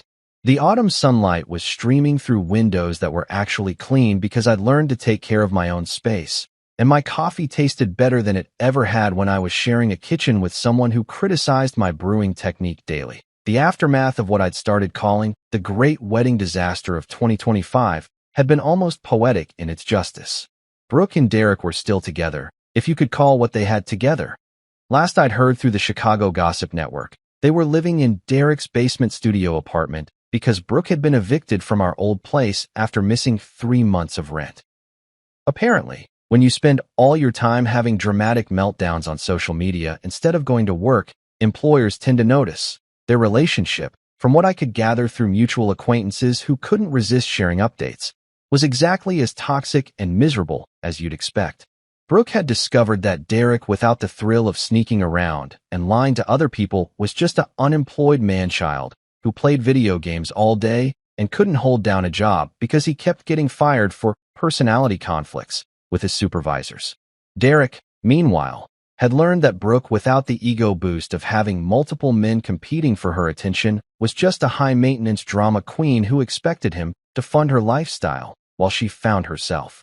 The best part was that Brooke kept posting these obviously fake happy couple photos on Instagram, trying to convince the world that they were living some great love story. But anyone with functioning eyes could see that Derek looked miserable in every single picture, and Brooke's captions were getting increasingly desperate. "Living my best life with my soulmate," she'd write, while Derek looked like he was being held hostage in the background of their selfies. Helen and Roger's divorce had been finalized 2 months ago, and from what I'd heard, it had been spectacular. Roger had apparently kept detailed records of Helen's spending habits and her involvement in encouraging Brooke's affair, which hadn't played well in court. Helen was now living in a one-bedroom apartment and working at a department store cosmetics counter, a far cry from her country club queen lifestyle. Roger, meanwhile, had moved to Florida, bought a boat, and according to his Facebook posts, was living his best life fishing and playing golf without anyone telling him he was doing it wrong. The Morrison family drama had been equally satisfying to watch from a distance. Derek's father, Robert, had followed through on his threat to disown his son, cutting off all financial support and removing Derek from his will. Derek's mother had sided with Robert after learning the full extent of Derek's lies and manipulation. Last I'd heard, Derek had tried reaching out to them around Christmas, but they'd refused to even take his calls. But honestly, the most satisfying part of this whole experience wasn't watching my former problems self-destruct. It was discovering what my life looked like when I wasn't constantly managing someone else's emotional chaos. For the first time in years, I could make plans without having to check with someone who might suddenly decide she had feelings about whatever I wanted to do. I could have friends over without worrying about whether they'd meet Brooke's social standards. I could eat cereal for dinner if I wanted to, or spend an entire Saturday reading without someone complaining that I was being antisocial. My work life had improved dramatically too. Without the constant stress of relationship drama, I'd been able to focus on my projects and had gotten promoted to senior account manager just last month. My boss had actually commented on how much more creative and confident I'd become, which was hilarious because all I'd done was remove one extremely negative person from my daily routine. The climbing group I joined had become a regular part of my week, and through them I'd met Elise Chun, a software engineer who worked for one of those companies that makes apps people actually use instead of corporate nonsense. When I told her the story of my canceled wedding, she'd laughed so hard she'd almost fallen off the climbing wall. "Wait," she'd said, "she actually thought you'd be okay with her sleeping with her ex-boyfriend before your wedding? And then she was surprised when you canceled everything. She called me mature and secure for agreeing to it," I'd explained. "That's not mature, that's being a doormat. There's a huge difference." What I loved about Elise was that she was exactly the opposite of everything that had been wrong with my relationship with Brooke. She was direct instead of manipulative, honest instead of dramatic, and she actually seemed to enjoy my company instead of treating me like an accessory to her lifestyle. When she said she wanted to do something, she meant it. When she was upset about something, she told me what was wrong instead of making me guess. It was like discovering that relationships didn't have to be psychological warfare disguised as romance. We'd been dating for 3 months now, and not once had she mentioned needing closure with any ex-boyfriends. Crazy concept, I know. The few mutual friends I still had from my Brooke days would occasionally update me on the ongoing drama. Apparently, Brooke and Derek had broken up and gotten back together 4 times since my wedding disaster, each time with increasingly public social media announcements about their unbreakable bond and meant-to-be connection. The last breakup had involved Brooke throwing Derek's PlayStation out of their second-story window, which had been captured on someone's Ring camera and shared widely among people who knew them. Gretchen, Derek's sister who had been Brooke's maid of honor, had actually reached out to me a few months ago to apologize for her family's role in the whole mess. She'd been mortified when she learned about Derek's cancer lies and had apparently spent weeks texting Brooke trying to talk sense into her before finally giving up and cutting contact with both of them. "I should have seen what was happening," she'd said. "Derek always was a manipulative little shit, but I thought he'd grown out of it. And Brooke, I don't know what happened to her. She used to be fun and normal, but somewhere along the way she turned into this person who thinks the world owes her something." Looking back now, I could see all the red flags I'd ignored during my relationship with Brooke. The way she'd talk about her exes like they were all crazy or couldn't handle her. The way she'd create drama with waitstaff and retail workers for no reason. The way she'd test my boundaries constantly, seeing how much she could get away with. The way she'd always have some crisis that required immediate attention and emotional support, but somehow never had time to provide the same support when I needed it. But the biggest red flag had been how exhausted I felt all the time when I was with her. I thought it was just the stress of wedding planning or work pressure, but now I realized it was the constant effort of trying to manage someone who was fundamentally unmanageable. These days, I woke up looking forward to my day instead of wondering what crisis would need my attention. I made plans with friends without having to negotiate or justify my choices. I pursued hobbies that made me happy instead of activities that would impress other people. And when people asked me about the wedding that never happened, I told them the truth. It was the best thing that never happened to me, because Brooke's text message hadn't ended everything. It had set me free. I knew something felt off the moment she brought it up. A family dinner at my parents' place, she had said, all smiles, her tone light, as if it were any other invitation. But I knew better.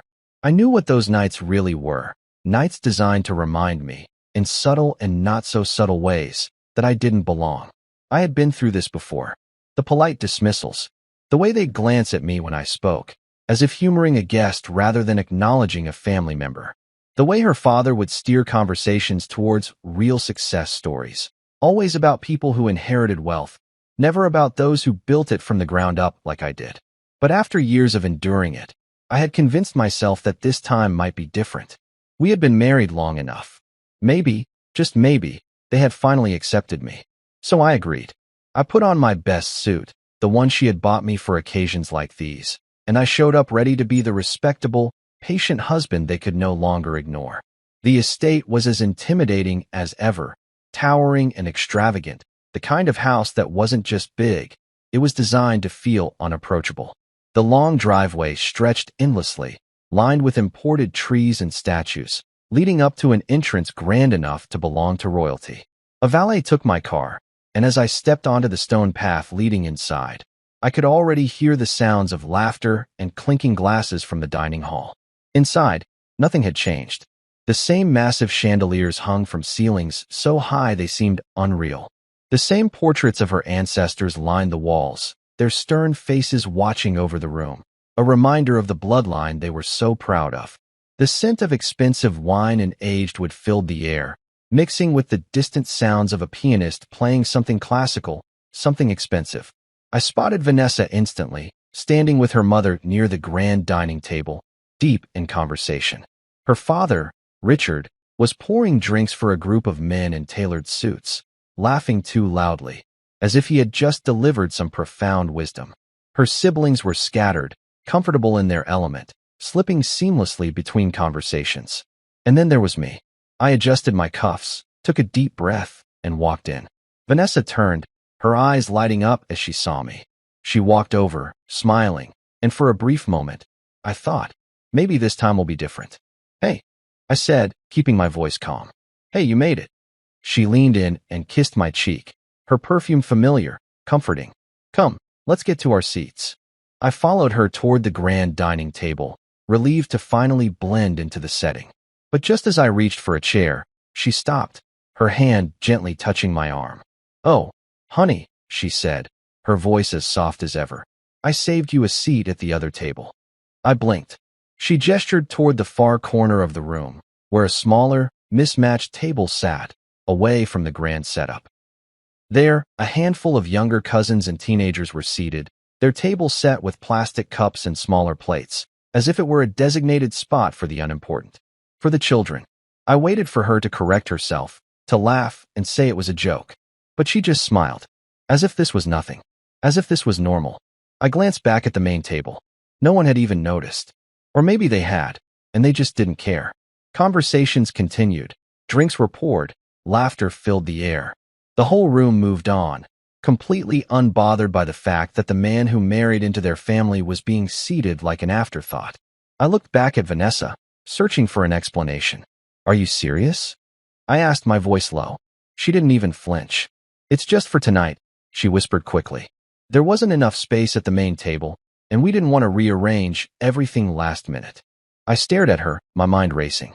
After all these years, all the dinners, all the times I swallowed my pride and played the role of the respectful son-in-law, and this was where they still placed me? She reached for my arm again. "It's not a big deal, Daniel. It's just a seat." No, it wasn't just a seat. It was a message. It was a reminder that no matter how long I had been in this family, no matter how much I had given, No matter how much I had tried, I would never truly be one of them. And for the first time, I felt it. Not just anger, not just frustration, but something deeper. A cold, final understanding. I wasn't wanted here. Not really. Not as an equal. I let out a slow breath. My fingers tightened at my sides, then relaxed. I didn't argue. I didn't ask her to change her mind. I simply stepped back, took a final look at the grand dining table, the chandeliers, the laughing faces of people who saw me as less, and I made my decision. Without a word, I placed my napkin down, turned on my heel, and walked straight toward the exit. I didn't storm out. I didn't make a scene. I walked with the same composure, the same calm that they had always expected from me. Only this time, I wasn't playing along with their script. No one noticed. Not at first. Vanessa barely glanced up, assuming, like always, that I'd accept it, that I'd sit where I was told, that I'd stay quiet. But I didn't. I reached the door, pushed it open, and stepped outside into the cold night air. The wind bit against my skin, sharp and unforgiving. But it felt good. It felt real. I took a slow breath, watching the mist of it disappear into the night. And then, for the first time in years, I let go of the weight I had been carrying for so long. I wasn't their outsider anymore.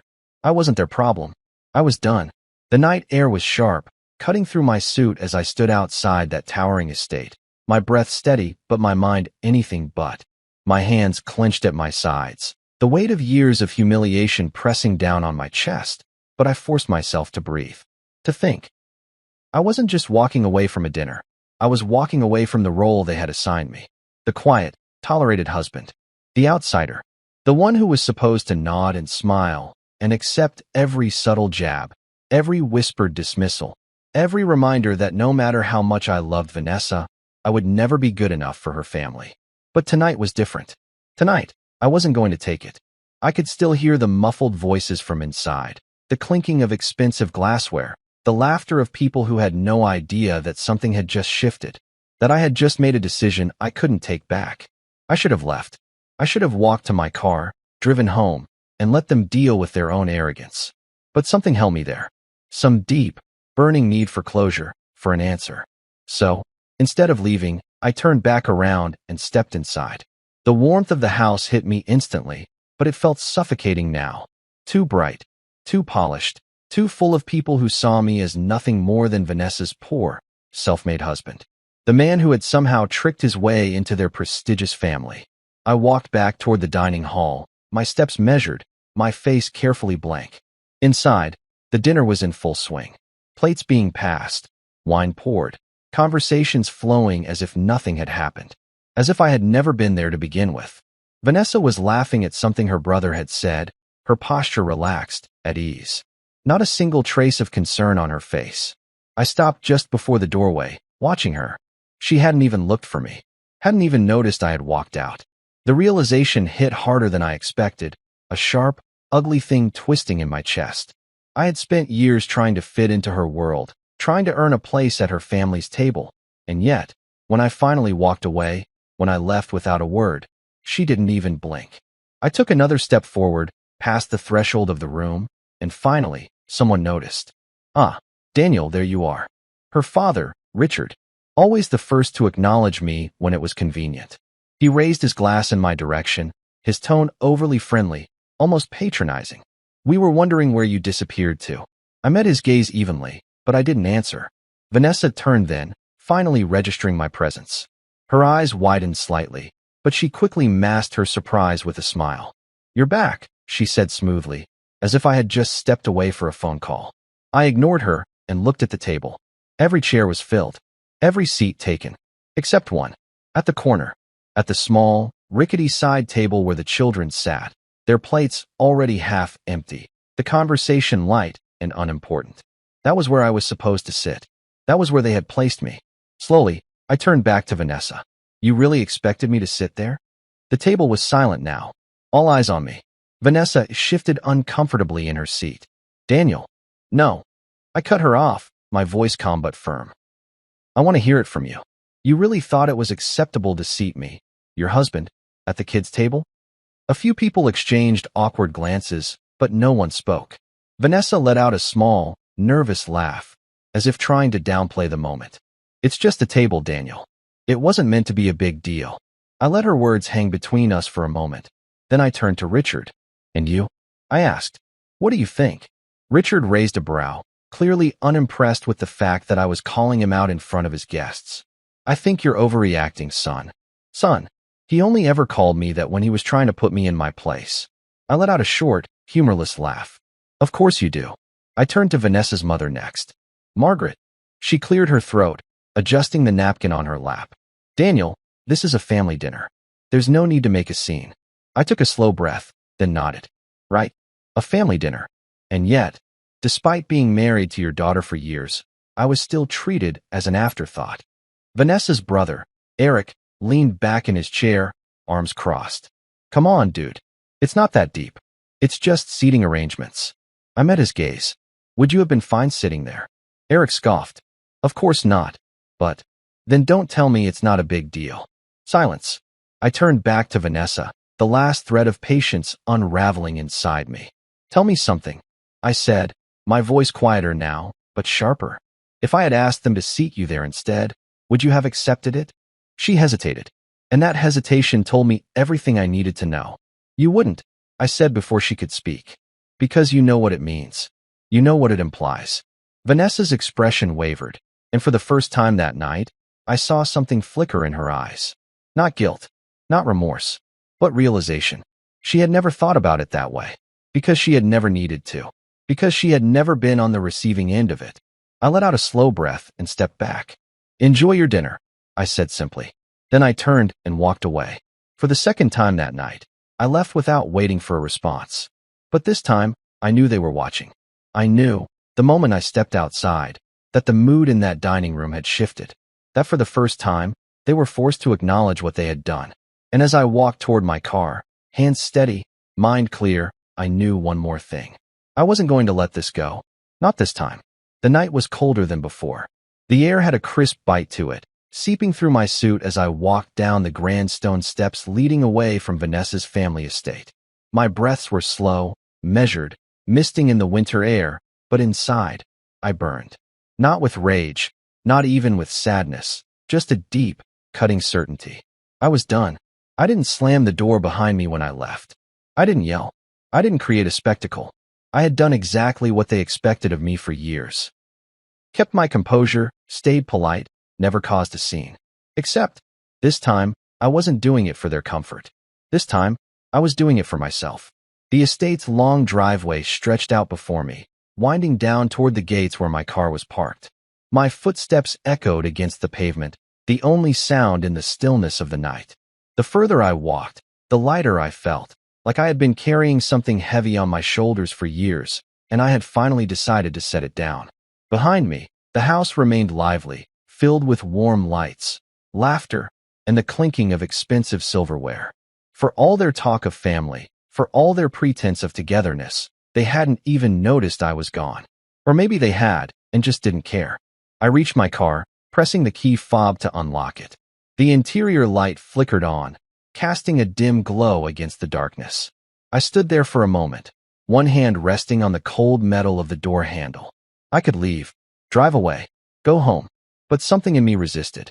It wasn't just about tonight. It wasn't just about the humiliation of being told, in the most deliberate and degrading way, that I wasn't an equal in my own marriage. It was about the years leading up to this moment. The comments, the dismissals, the way Richard would talk about real success in front of me, making it clear that my self-made business would never compare to his family's wealth. The way Margaret always looked relieved when I didn't say much during dinners, as if my silence was a favor to her social standing. The way Vanessa, my own wife, laughed along with their casual condescension, never once standing up for me. For years, I had convinced myself that love was enough. That marriage meant patience, endurance, understanding. That eventually, they would accept me. But tonight, I had finally understood the truth. They never would. And worse, Vanessa never wanted them to. I exhaled slowly, the realization settling deeper. She hadn't fought for me.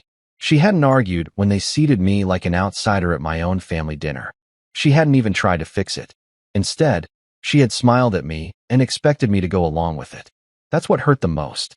Not Richard's arrogance, not Margaret's silent judgment, not Eric's dismissiveness. Her.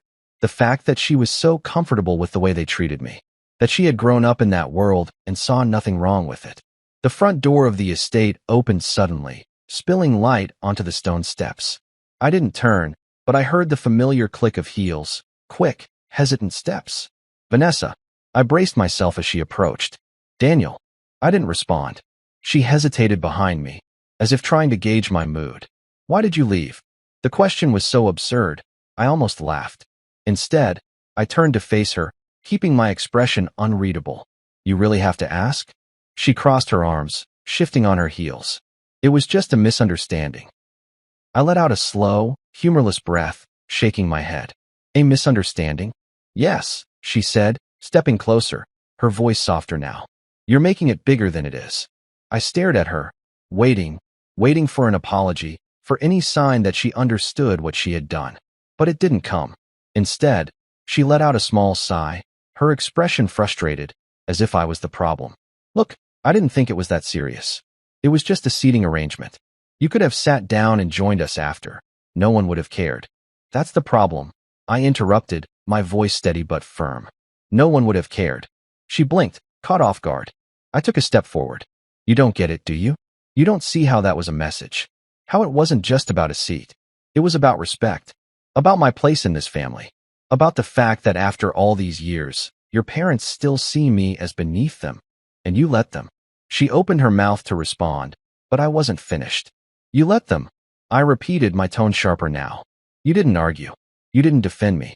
You didn't even look surprised when they treated me like I didn't belong. And you expect me to just sit there and take it? Vanessa's face faltered for the first time. Daniel, she said quietly, her voice different now, uncertain. But I wasn't done. You know, I spent years trying to earn their respect, trying to prove that I deserved to be part of this family. But tonight, I realized something. She swallowed. What? I held her gaze. I don't need their respect. I don't need their approval. I don't even need to be part of this family. Silence. The words hit her harder than anything I had said before. For the first time, she looked afraid.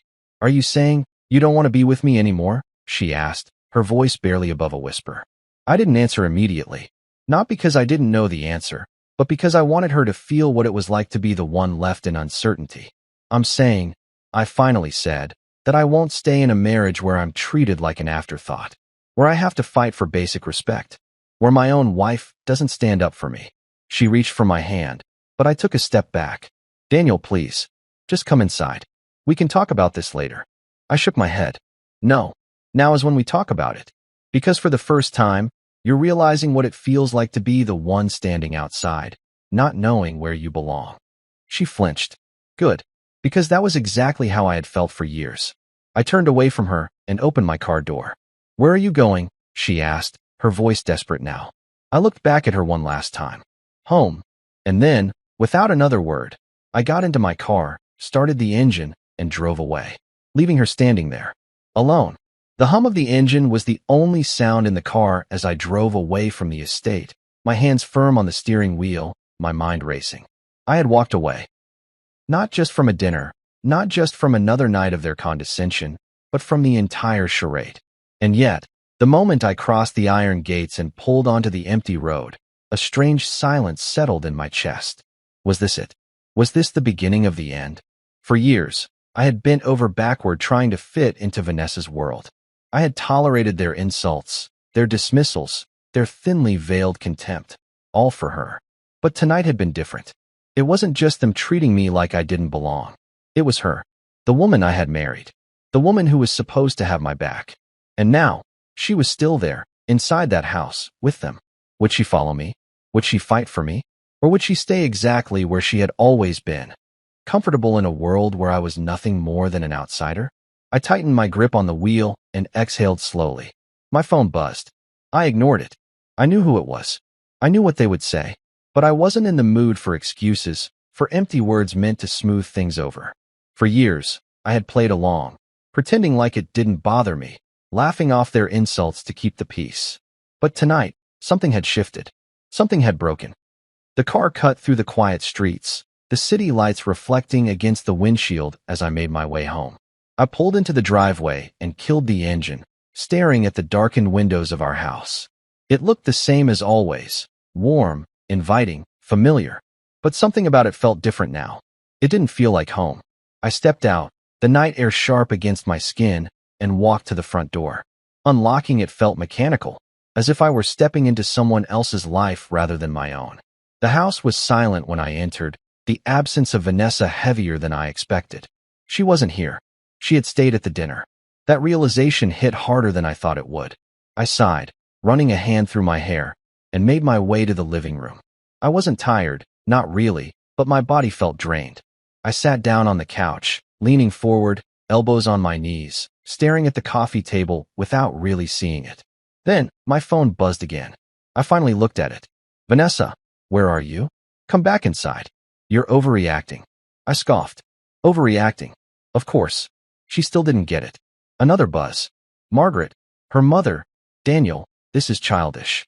This is a family gathering. Act like an adult. Another. Richard, her father, enough of this nonsense. Get back here before you embarrass yourself further. Embarrass myself? A bitter chuckle escaped my lips. I was the one embarrassed. After they treated me like a second-class citizen in my own marriage? After they openly humiliated me in front of an entire room? I rubbed a hand over my face, the exhaustion settling deeper in my bones. They weren't panicking because they cared. They were panicking because I had done something unexpected. Because, for the first time, I had refused to play my part. My phone kept vibrating, one message after another, each one filled with the same dismissive tone, the same condescending expectation that I would fall back in line. Eric, her brother, dude, what the hell? Just come back. You're making it worse. Melissa, her sister, you're making mom upset. This isn't necessary. It was all about them. Their discomfort. Their embarrassment. Not one message asked how I felt. Not one of them apologized. Not even Vanessa. I exhaled sharply, standing up and pacing the room. My chest felt tight, my mind whirling. I had always known her family looked down on me, but tonight had exposed something worse. Vanessa didn't just tolerate their behavior. She accepted it. She condoned it. She expected me to accept it too. And that was something I could never ignore again. I looked down at my phone, scrolling through the endless flood of messages, then paused. My eyes landed on the picture I had taken earlier, of the tiny table in the corner where they had expected me to sit. The image spoke volumes. It was proof. Without thinking twice, I clicked on the family group chat and sent it, along with a single caption. Interesting choice of seating for your son-in-law.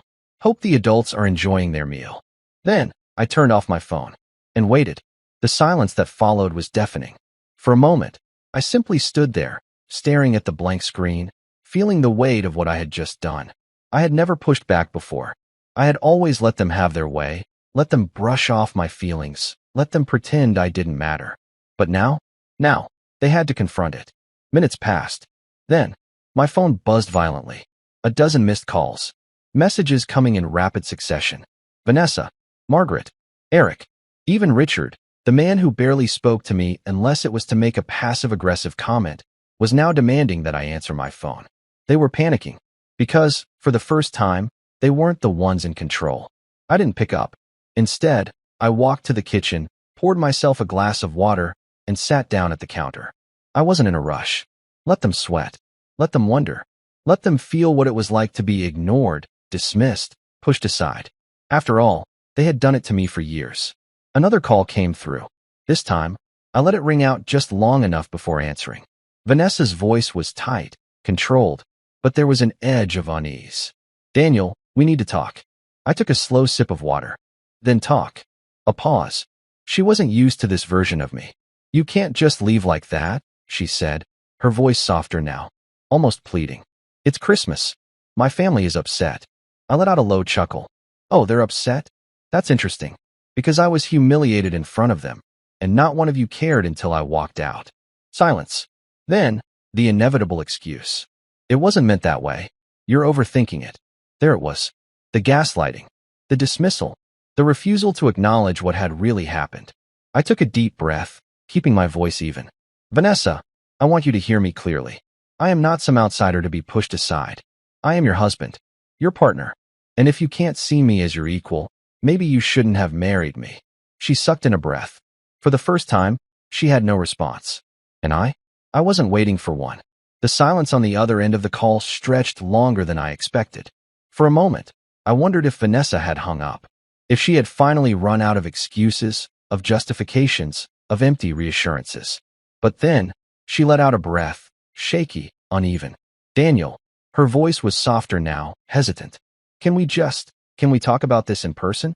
I leaned back against the kitchen counter, gripping my phone a little tighter. She wanted to talk? Now.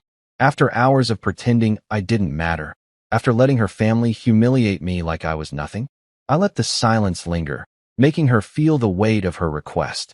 Then I spoke, my voice steady but firm. No, you don't get to control when we talk about this, Vanessa. You had your chance, back at that dinner, when you could have stopped it from happening in the first place. A pause. Then, I didn't think it would bother you this much. I almost laughed. Bother me? I had swallowed so much over the years, bit my tongue, forced a smile, let them dismiss me time and time again. And now, when I finally reached my breaking point, she acted like I was the one making a scene. I'll call you later, I said flatly, and ended the call before she could argue. I exhaled slowly, rubbing a hand over my face. I had expected her to be defensive. I had expected her to make excuses. But hearing her say, I didn't think it would bother you this much, that cut deeper than I anticipated. Because what she really meant was, I didn't think you'd stand up for yourself. She had grown used to me enduring, to me being the husband who let things slide for the sake of peace. She had never truly considered that I might walk away. Well, now she knew. My phone buzzed again. Not a call this time. A message. From Vanessa. I hesitated, then unlocked my screen. Vanessa. Daniel, please. Let's not do this over text. I don't want to fight. I stared at the message for a long moment. She didn't want to fight. Of course, she didn't. Because fighting meant she would have to acknowledge what she had done. Fighting meant she would have to admit that she had let them disrespect me, that she had been complicit in it. I scrolled through the other messages that had come in while we were on the phone. Margaret, her mother, Daniel, be reasonable. We all love you. No one meant to offend you. Richard, her father, you're acting childish. If you want respect, you earn it. Walking away won't get you anywhere. Eric, her brother, dude, this is ridiculous. Just come back and stop making a big deal out of nothing. I clenched my jaw, staring at the words. Nothing. To them, this was nothing. They didn't see it. They didn't want to see it. I scrolled further, past the dismissive messages, until I reached the one I had sent earlier. The picture of the tiny table where they had expected me to sit, accompanied by my single-line caption. Interesting choice of seating for your son-in-law. Hope the adults are enjoying their meal. I knew it had struck a nerve. Their frantic messages had only increased after I sent it. They weren't worried about me. They were worried about how they looked. That's when a new message popped up, this time from an unexpected number. Her aunt, the one who usually stayed quiet during these family gatherings. The one who never joined in when they mocked me, but never defended me either. Caroline, I saw your message. I just wanted to say, I understand why you left. You deserved better tonight. I'm sorry no one said it at the time. I blinked. I reread her words, my fingers tightening around my phone. Someone got it. Someone, even if it wasn't Vanessa, had seen what happened and acknowledged it. And yet, it only made me angrier. Because if Caroline saw it, then so did the rest of them. They just didn't care. I exhaled sharply and typed a reply. Me. Thank you for saying that. But it shouldn't have taken me leaving for someone to admit it. I sent it without hesitation. A minute later, she replied, Caroline, you're right. It shouldn't have. I hope Vanessa understands what she did before it's too late. I stared at her words, feeling a weight settle in my chest. Before it's too late. It already felt too late. Because the more I thought about it, the more I realized this wasn't just about tonight. This was about every time Vanessa had let them treat me like an outsider. Every time she had laughed along when they belittled my work. Every time she had stood silent when they dismissed my accomplishments. I had always told myself it didn't matter. That we were a team, that our marriage was stronger than their opinions. But was it? Or had I just been lying to myself all along? I sat there, the silence pressing in around me, until another buzz broke through my thoughts. Vanessa again. Vanessa, I'm coming home. Can we talk? I let out a slow breath. She was coming home. Not because she had realized what she had done, not because she had defended me in that house, but because I had forced her to confront it. And for the first time, I didn't know if that was enough. I put my phone down and ran a hand over my face. She would be home soon. And when she walked through that door, we would have a conversation we should have had years ago. But this time, I wasn't going to let her brush it aside. This time, she was going to listen. And this time, I wasn't the one begging to be heard. I sat in the dimly lit living room, my mind racing as I waited. The silence of the house pressed in around me, thick and heavy, but I didn't turn on the TV or scroll through my phone. I just sat there, staring at the front door, waiting for Vanessa to walk through it. I had expected this moment for years, the inevitable confrontation. I had always known that one day, I would snap. That one day, I would stop swallowing my pride for the sake of keeping the peace. That one day, she would finally see that her family's behavior wasn't just annoying, wasn't just a minor inconvenience. It was degrading. It was humiliating. And the worst part? She had let it happen. The sound of tires crunching over gravel outside made me exhale slowly, bracing myself. I heard the car door slam, hurried footsteps up the porch steps, and then the jangle of keys. A moment later, the door swung open. Vanessa stepped inside, her expression tense, her coat still clutched tightly in her hands as if she had driven here in a hurry. Her eyes locked onto mine immediately, scanning my face, searching for an opening, an easy way back in. I didn't give her one. She closed the door behind her and let out a slow breath. Daniel. I leaned back against the couch, arms crossed. You're home earlier than I expected. Her lips parted, but she hesitated, as if weighing her words carefully. I left as soon as I could. I let out a short, humorless laugh. Did you? Or did you wait until the embarrassment set in? She flinched. Just barely. But I saw it. Daniel, please, she said softly, stepping closer. Can we just talk? I nodded once. Go ahead. She hesitated again, her grip on her coat tightening. I didn't think it would turn into all of this. All of what? I pressed. She exhaled sharply. This. You leaving. The texts. The entire family blowing up my phone because they don't know what to do with this situation. I arched a brow. So, let me get this straight. You're upset because of the situation, not because of what actually happened. She let out a frustrated sigh. No, that's not what I meant. Then say what you mean, Vanessa. I said evenly. Her jaw tightened, and I saw a flicker of something in her eyes, something she wasn't used to feeling in our arguments. Uncertainty. Because for the first time, I wasn't bending. I wasn't smoothing things over.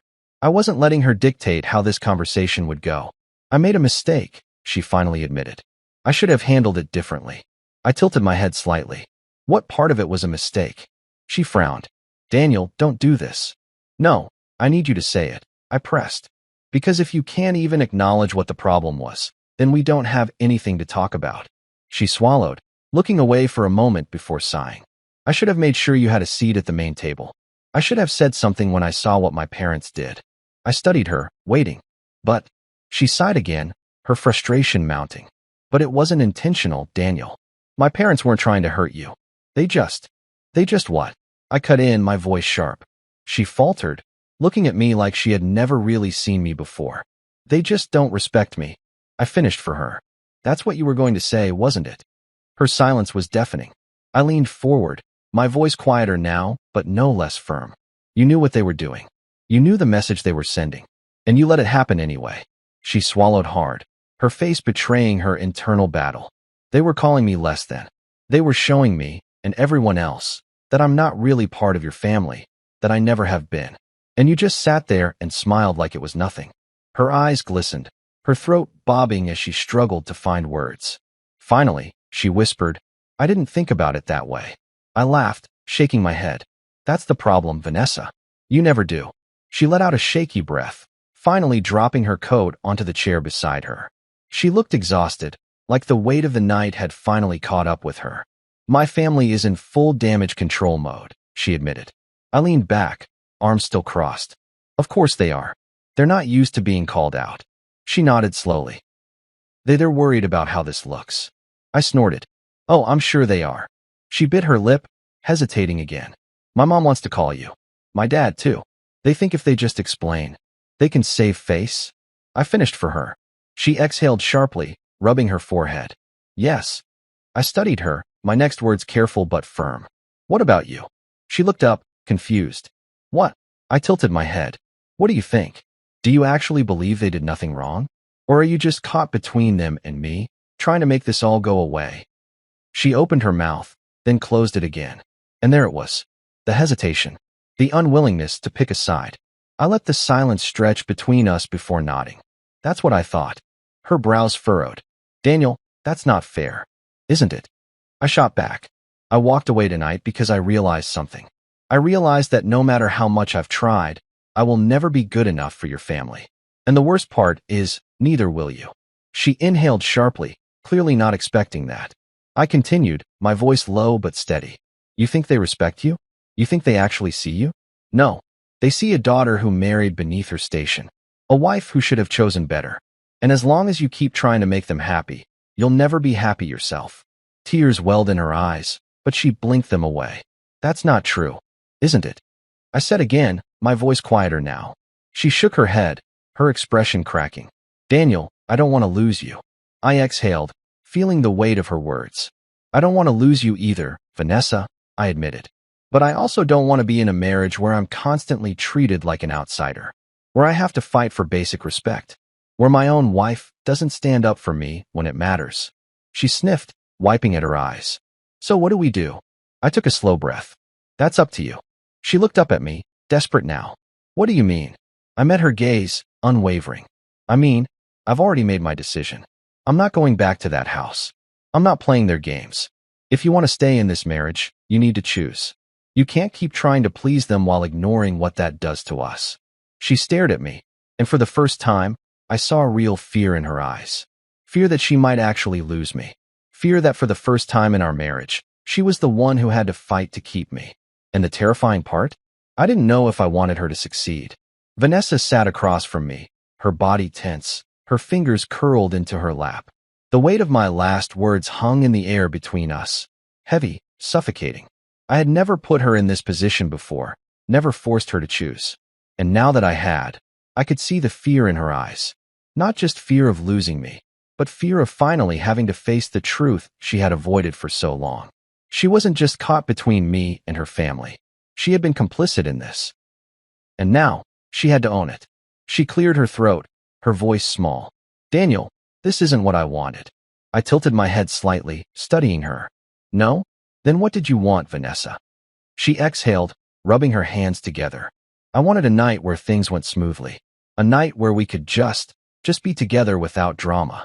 I let out a slow, humorless laugh. Smoothly? Vanessa, you let your family humiliate me. And you smiled through it. She flinched, but I wasn't done. I have spent years trying to make this marriage work. I continued, my voice steady but firm. I have ignored the little digs, the dismissive looks, the way your father never actually acknowledges my accomplishments because they don't fit his definition of success. I let it go every time your mother treated me like a guest in my own home. I let it go when your brother spoke to me like I was some charity case. She looked away, guilt flashing across her face. But tonight wasn't little, I pressed. Tonight was deliberate. It was planned. And you? I pointed at her, my chest tightening. You let it happen. Tears welled in her eyes. I didn't mean to hurt you. I leaned forward, my voice low. But you did. She swallowed hard, blinking rapidly as if trying to stop herself from breaking down. I didn't want to make a scene. I didn't want to fight with my parents over something that could have just been a misunderstanding. I finished, my voice sharp. She nodded hesitantly. I let out a slow breath, gripping the edge of the table to keep my frustration in check. Vanessa, this wasn't a misunderstanding. This was a message. And you didn't just allow it, you reinforced it. She looked at me then, really looked at me, and for the first time, I saw it. Understanding. The realization that this wasn't just about a dinner. This was about every time she had chosen them over me. Every time she had let them belittle me because it was easier than standing up for me. Every time she had expected me to just take it. She let out a shaky breath. I don't know how to fix this. I stared at her, my jaw tightening. That's the problem, Vanessa. You shouldn't have to fix this. You should have never let it happen in the first place. Silence stretched between us, heavy with everything we had never said out loud before. She wiped at her eyes and swallowed thickly. I love you. I exhaled sharply. That's not enough. Her face crumpled. I can't be in a marriage where I feel like I'm fighting for basic respect. I continued, my voice quieter now, more raw. I can't be with someone who is afraid to stand up for me. She let out a small, broken laugh. Afraid? Daniel, Yes. Afraid. I cut in. Because the truth is, you still care more about what they think than how I feel. She shook her head. That's not true. Then prove it. She froze. I leaned forward, my gaze locking onto hers. Prove it, Vanessa. Call your parents. Right now. Tell them what they did was wrong. Tell them you're not going to allow them to treat me like that anymore. She inhaled sharply. Daniel, No excuses, I interrupted. If you really mean it, if you really see what they did is wrong, then prove it. She looked down at her lap, her breathing uneven. The hesitation in her posture, the way she bit her lip, the way she thought about it instead of just doing it. That told me everything I needed to know. I sat back, my chest aching in a way I hadn't expected. She wasn't going to do it. She wasn't ready. Or maybe, she never would be. Tears slipped down her cheeks, her fingers tightening into fists. I don't want to lose you. I let out a slow breath. Then you shouldn't have treated me like I was disposable. Her shoulders trembled. For a long moment, we just sat there, staring at each other, both of us realizing that something between us had shifted. Something had broken, and I didn't know if it could be put back together. She finally spoke, her voice barely above a whisper. What do you want me to do? I met her gaze, my own voice steady. I want you to decide who you're married to, me or them. She sucked in a breath. I stood, running a hand through my hair. I'm going to bed. She wiped at her face, sniffling. Daniel, I need time to think, I said simply. And so do you. Then, without another word, I walked down the hall, leaving her sitting there alone. Because for the first time in our marriage, I was the one making the decision. And I wasn't sure she would like my answer. I didn't sleep that night. I lay in bed, staring at the ceiling, my thoughts circling like vultures over everything that had happened. Over everything I had allowed to happen. The humiliation at that dinner, the years of being an outsider in my own marriage, the way Vanessa had hesitated when I asked her to take a stand. She wasn't ready. Maybe she never would be. The bedroom door never opened.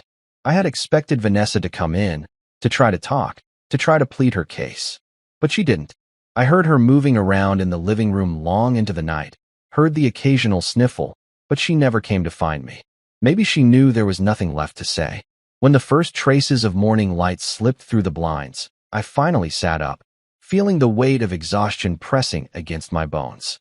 I ran a hand over my face and exhaled, knowing today wouldn't be any easier. Because if Vanessa had done nothing last night, that meant her family was still in damage control mode. And I wasn't going to make it easy for them. The moment I stepped out of the bedroom, my phone vibrated. I checked the screen. Richard, her father, we need to talk. Call me. I smirked. Of course, now he wanted to talk. I ignored the message and walked toward the kitchen, only to find Vanessa already there, standing by the counter with a cup of coffee in her hands. She looked exhausted, her eyes red, her shoulders slumped. She glanced at me, hesitant. Good morning. I didn't respond right away. Instead, I poured myself a cup of coffee, taking my time, making her wait. She shifted uncomfortably. My dad wants to talk to you. I took a slow sip of coffee. Yeah, I saw. She bit her lip. Are you going to call him? I set my cup down and met her gaze. Why? So he can tell me I embarrassed myself? That I should have just accepted what happened and moved on. Her lips parted, but she hesitated. Because that's what's happening, isn't it? I continued. They're not calling to apologize. They're calling to control the narrative. To make sure I don't make them look bad. Vanessa exhaled sharply, looking down. Daniel, Before she could finish, my phone buzzed again. Another message. Margaret, her mother, we need to move past this. Call Richard back. I let out a short, humorless laugh. Wow, they don't even pretend, do they? Vanessa looked at me, uncertain. They don't care how I feel, I said. They just want to make this go away. She swallowed, gripping her coffee cup tighter. They're not good at apologies. I scoffed. No, Vanessa. They just don't do apologies. A tense silence stretched between us. Then another buzz. Eric, her brother, dude, just pick up. It's not that deep. That was it. I set my coffee down and turned to face Vanessa fully. Do you see this? Do you finally see it? She looked at my phone, at the string of messages, her expression conflicted. They are still acting like I'm the problem, I said, my voice calm but sharp. They are still trying to control the situation instead of actually taking responsibility. And you, I pointed at her, are still standing between us like a mediator instead of choosing a side. Her face crumpled. Daniel, I am choosing. Then show me, I interrupted. Because right now, all I see is someone who wants to smooth things over instead of actually facing the truth. She inhaled shakily, staring down at her coffee like it held all the answers. What do you want me to do? I grabbed my phone and held it out to her. You want to prove that you choose me? That you actually see what's wrong? Then text them back yourself. Her head snapped up. What? I kept my hand extended. Tell them the truth. Tell them they were wrong. That I was disrespected. That you're not going to let it happen again. She hesitated. Again. That was all the answer I needed. I exhaled slowly and pulled my phone back. That's what I thought. Her eyes filled with tears. Daniel. I held up a hand. Don't. Just don't. She wiped at her face, frustration bleeding into her expression. You don't understand. No, I cut in. I do understand. I understand that after everything, you still can't bring yourself to stand up to them. I understand that you care more about keeping the peace than you do about standing by your husband. Her hands trembled around her coffee cup. Then, finally, she whispered, if I do this, they'll never forgive me. I let her words settle between us. And then I nodded. Now you get it. Her breath hitched. They've never really forgiven you for marrying me, have they? I asked quietly. And they never will. She let out a shaky breath, her shoulders slumping. I've spent years thinking I was the one who didn't belong, I said. But the truth is, you don't either. Not really. Because the moment you stop playing by their rules, you'll be just as disposable as me. Tears slipped down her cheeks. That's not fair, isn't it? I murmured. She sniffled, wiping at her face, her hands shaking. I don't know what to do. I studied her for a long moment. Then, I reached into my pocket, pulled out my phone, and started typing. She watched me, confused, until she heard the sound of a message being sent. Her own phone buzzed a second later. She looked at it hesitantly, then picked it up, her eyes scanning the screen. Me. I'll make it easy for you, Vanessa.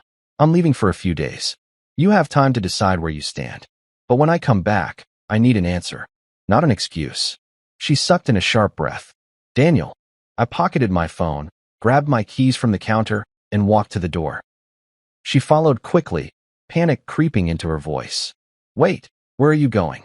I opened the door but paused, looking back at her one last time. I gave you a choice last night, I said softly. You didn't take it. She stared at me, shaking her head. You can't just. I can. I stepped out onto the porch, the morning air cool against my skin. She stood frozen in the doorway, her entire world shifting beneath her. And I, for the first time in years, I felt free. The engine hummed beneath my fingers as I gripped the steering wheel, but I didn't start driving.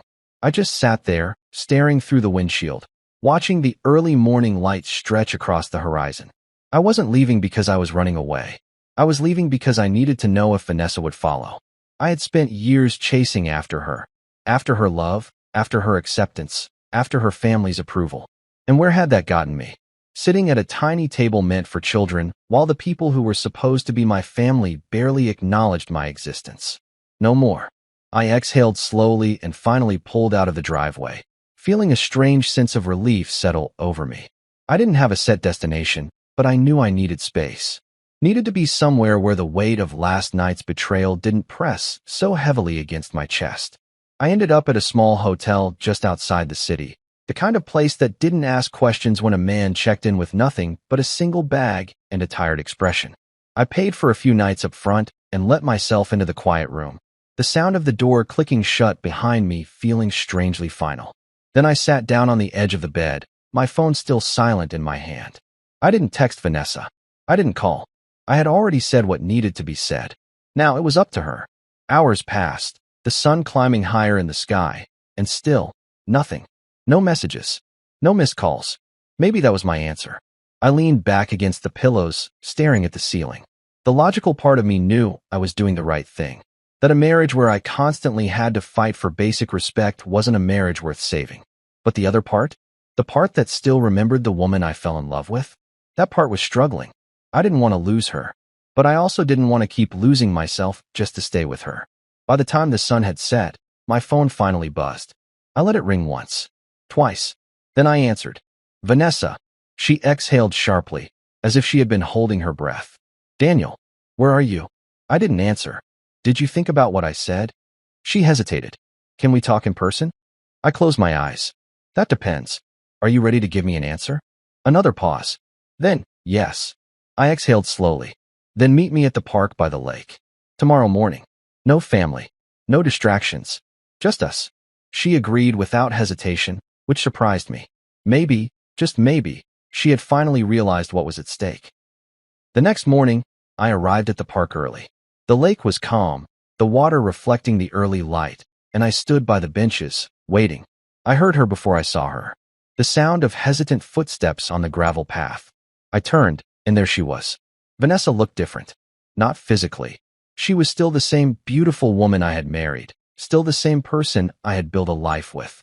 But her face looked raw, uncertain, like she had spent the entire night wrestling with herself. She stopped a few feet away, clutching the strap of her purse. You really left. I nodded. Yeah. She swallowed. I didn't think you would. That's the problem, Vanessa, I said quietly. You never thought I would. Her eyes glistened, but she held my gaze. I thought about everything you said. About how I've let my family treat you. About how I've handled things. I didn't speak. I let her say the words herself. She took a shaky breath. I was wrong. Something in my chest tightened, but I stayed silent. She stepped closer. I should have stood up for you. I should have defended you the moment they treated you like you didn't belong. I should have realized that by staying quiet, I was choosing them over you. I studied her face carefully, looking for any sign of hesitation. I didn't see any. I called my parents, she admitted. I told them what they did was wrong, that I wouldn't tolerate it anymore, that if they want to be in our lives, they have to respect you. I blinked. That I hadn't expected. And I asked. She let out a short, humorless laugh. They were furious. My dad tried to say I was being dramatic. My mom cried. My brother told me I was making a big mistake. She looked up at me, but I didn't back down. A long silence stretched between us. She had done it. She had finally picked a side. But now, the question was it enough? She must have seen the uncertainty in my expression, because she took another step closer, her voice softer now. Daniel, I love you. And I know that's not enough, not after everything. But I see you now. I see what I let happen.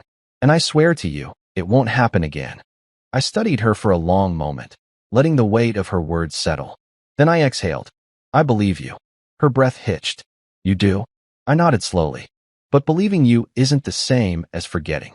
She swallowed hard. I know. I let out another slow breath, glancing out at the lake. I need time, Vanessa. I need to know that this isn't just a temporary change. That you're not just saying this because you're afraid of losing me. She nodded, her hands gripping her purse tighter. Whatever you need. I'll prove it to you. I turned back to her. And you need to understand something. I'm done being treated like an outsider. Done pretending I'm okay with it. If you ever let them disrespect me again, if you ever make me feel like I don't belong, I will walk away. Tears slipped down her cheeks, but she didn't look away. I won't let that happen again. For the first time in years, I actually believed her. I reached for her hand, testing the waters, and she clutched mine tightly, like she was afraid to let go. Maybe we weren't past this yet. Maybe it would take time. But for the first time in our marriage, I felt like we actually had a chance. Because now, Vanessa wasn't just standing next to me. She was finally standing with me. Vanessa's fingers tightened around mine, as if she thought I might disappear if she let go. There was a desperation in her grip, a silent plea wrapped around her trembling touch. But desperation wasn't enough. Not anymore. I looked down at our hands, at the years we had built together, the love that had once been effortless, now hanging in the balance of a single choice. A choice she had finally made. She had stood up to her family. She had called them out. But was it because she had changed, or because she was afraid of losing me? That was the question. She wiped at her face, exhaling shakily. Daniel, I don't want us to end like this. I watched her, studying her face. The worry creased into her forehead, the raw vulnerability in her eyes. This wasn't the polished, composed woman I had married. This was someone realizing, for the first time, that love wasn't enough if respect wasn't there. Neither do I said finally.